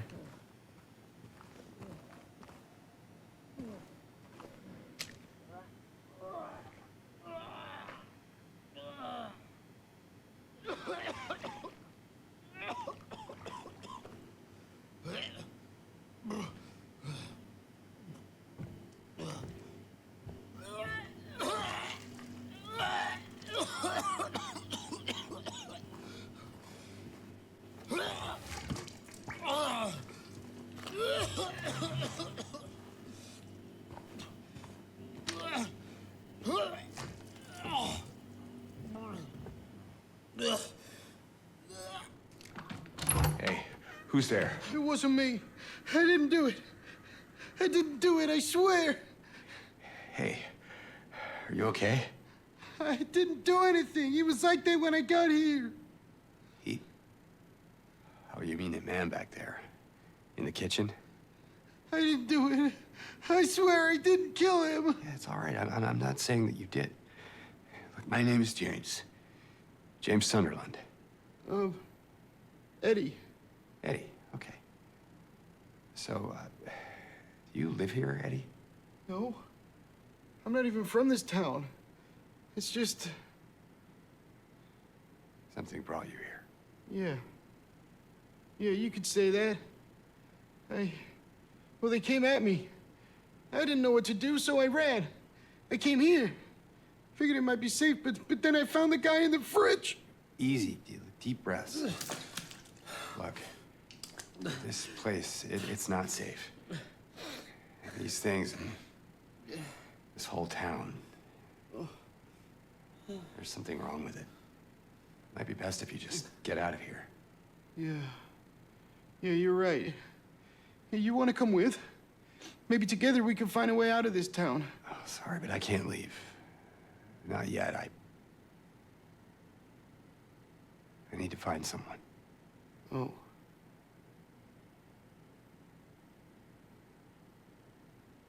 And, Eddie, be careful. Yeah. You too.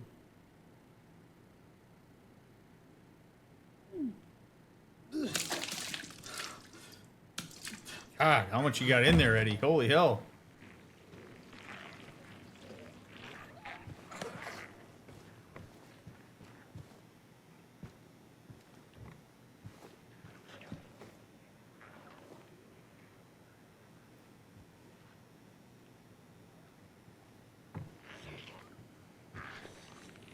We're just gonna let him go. I mean, I guess. You know.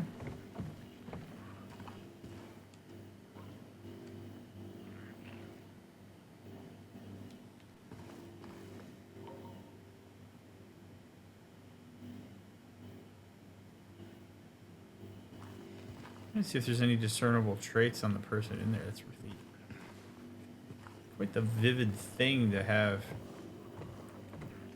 in here.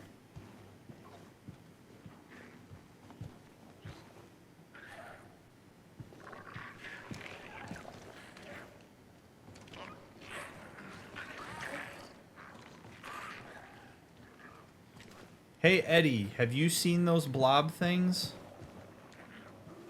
Eddie, are you gonna be okay? Yeah. I guess.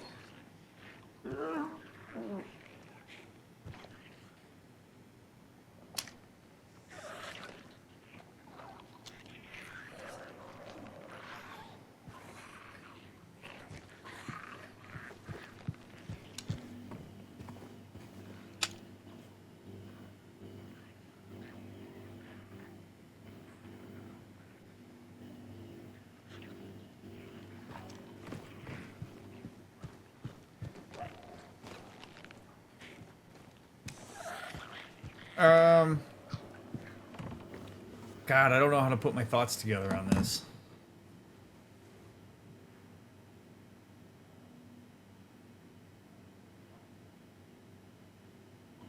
Because I have thoughts. I mean, I guess I could be really messy with it, but I don't know that I have any direction that I'm going.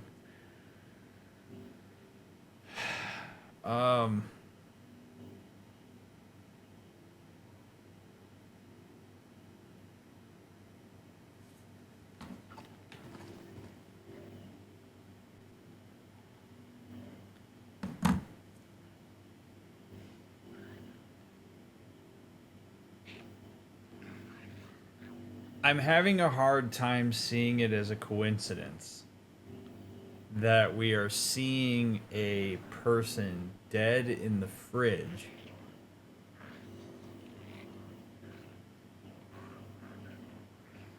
and we come across Eddie in the bathroom, who is a larger person.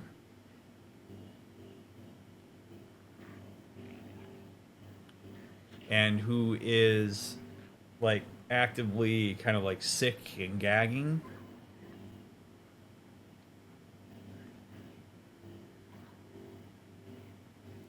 And vomit is such a strong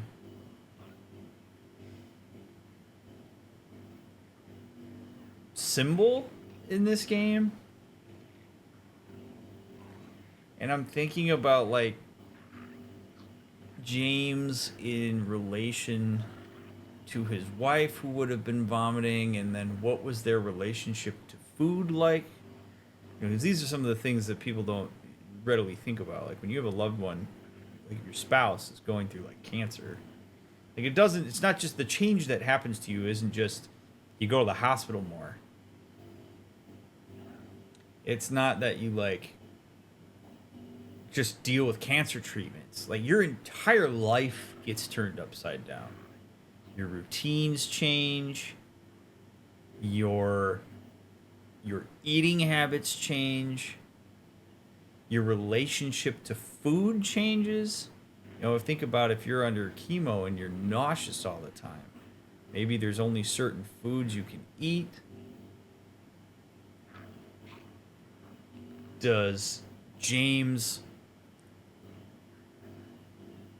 change his diet along with his wife? Does he sneak different foods but keeps it away from her because he doesn't want her to feel bad about the fact that she can't eat the things that she used to eat?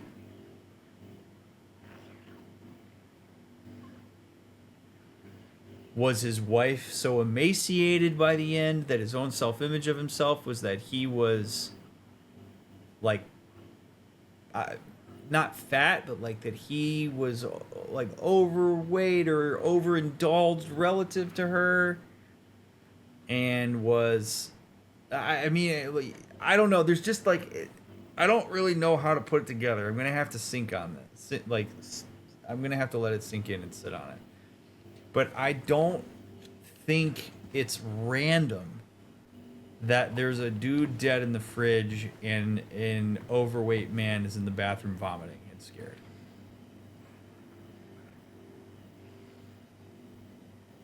And keeps insisting that he didn't kill the person in the fridge.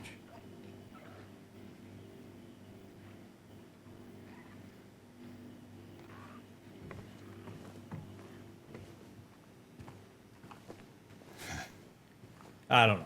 A lot of mishmash of words, but there's one thing I want to check here.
This really is an unsettling atmosphere.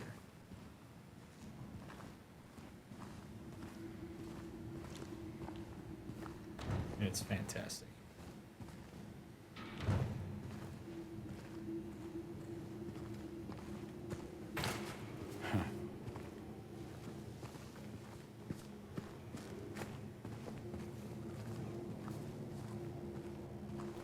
That noise chilling in the background is so unsettling.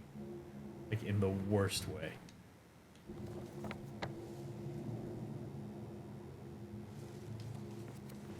I want to know what they use to make that noise.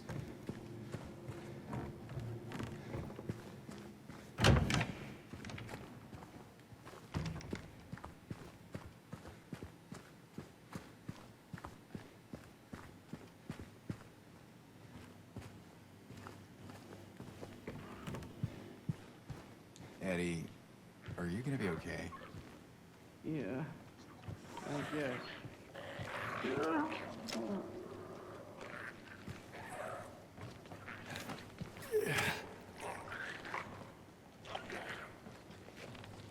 Y'all going swimming? There's another baby carriage in there.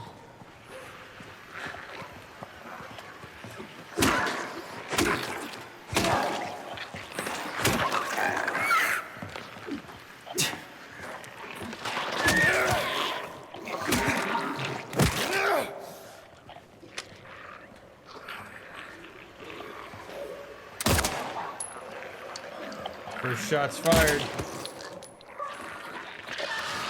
There's just so many of them in that pool.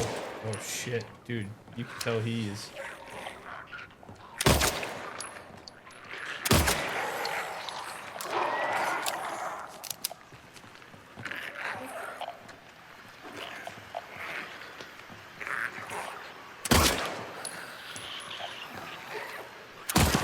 Ah.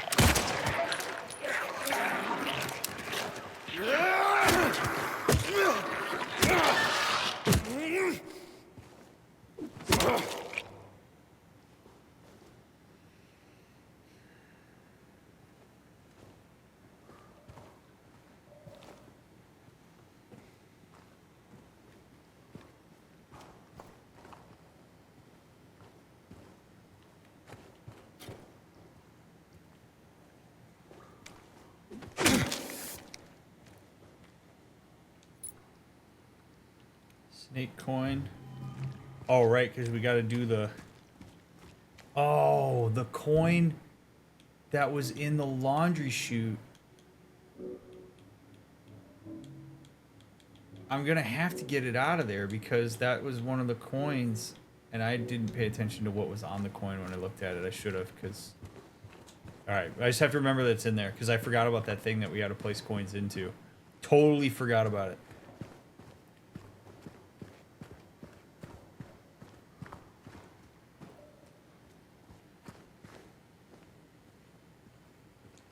Woodside Apartments. The gate is open from 8 a.m. till 7 p.m. Outside those hours, request assistance at reception. Big old chain.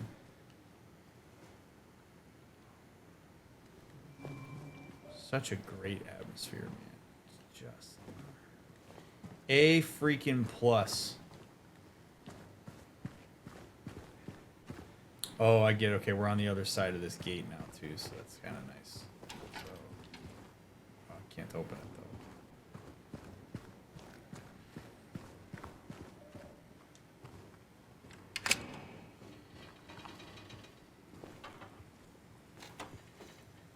And voila.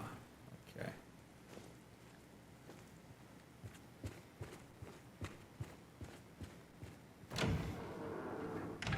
All right.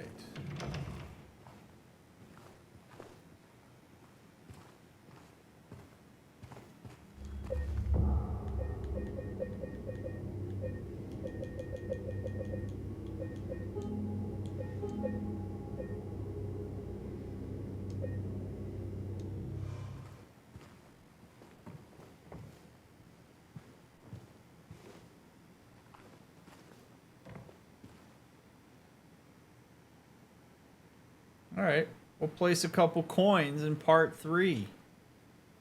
Friends, thank you for taking the time to watch this. I am grateful for your presence, grateful for your willingness to enjoy the game with me. music free. Promise I'm not trying to be a dick about it. If you've made it this far, you're willing to grow along for the ride. So, thanks for giving me a shot. If you like what you see so far, obviously check out my other playthroughs, but also tell your friends. Like, hey, there's this cool, unique playthrough where this therapist is playing Silent Hill, a game that Konami themselves thought would be a good game for me to play. So I'm enjoying this immensely. I am having a blast playing this. So I hope you're enjoying watching it as much as I'm enjoying playing it. Please leave a thumbs up, leave a comment, follow the links down in the description, engage with my content in whatever way seems fitting to you. More than anything else, I appreciate so much your presence. If you're binging, I'll see you right here in the next episode. If you're waiting for the next one to come out, I'll get it out as soon as I can. You're awesome. You matter. And I'll see you on the next one.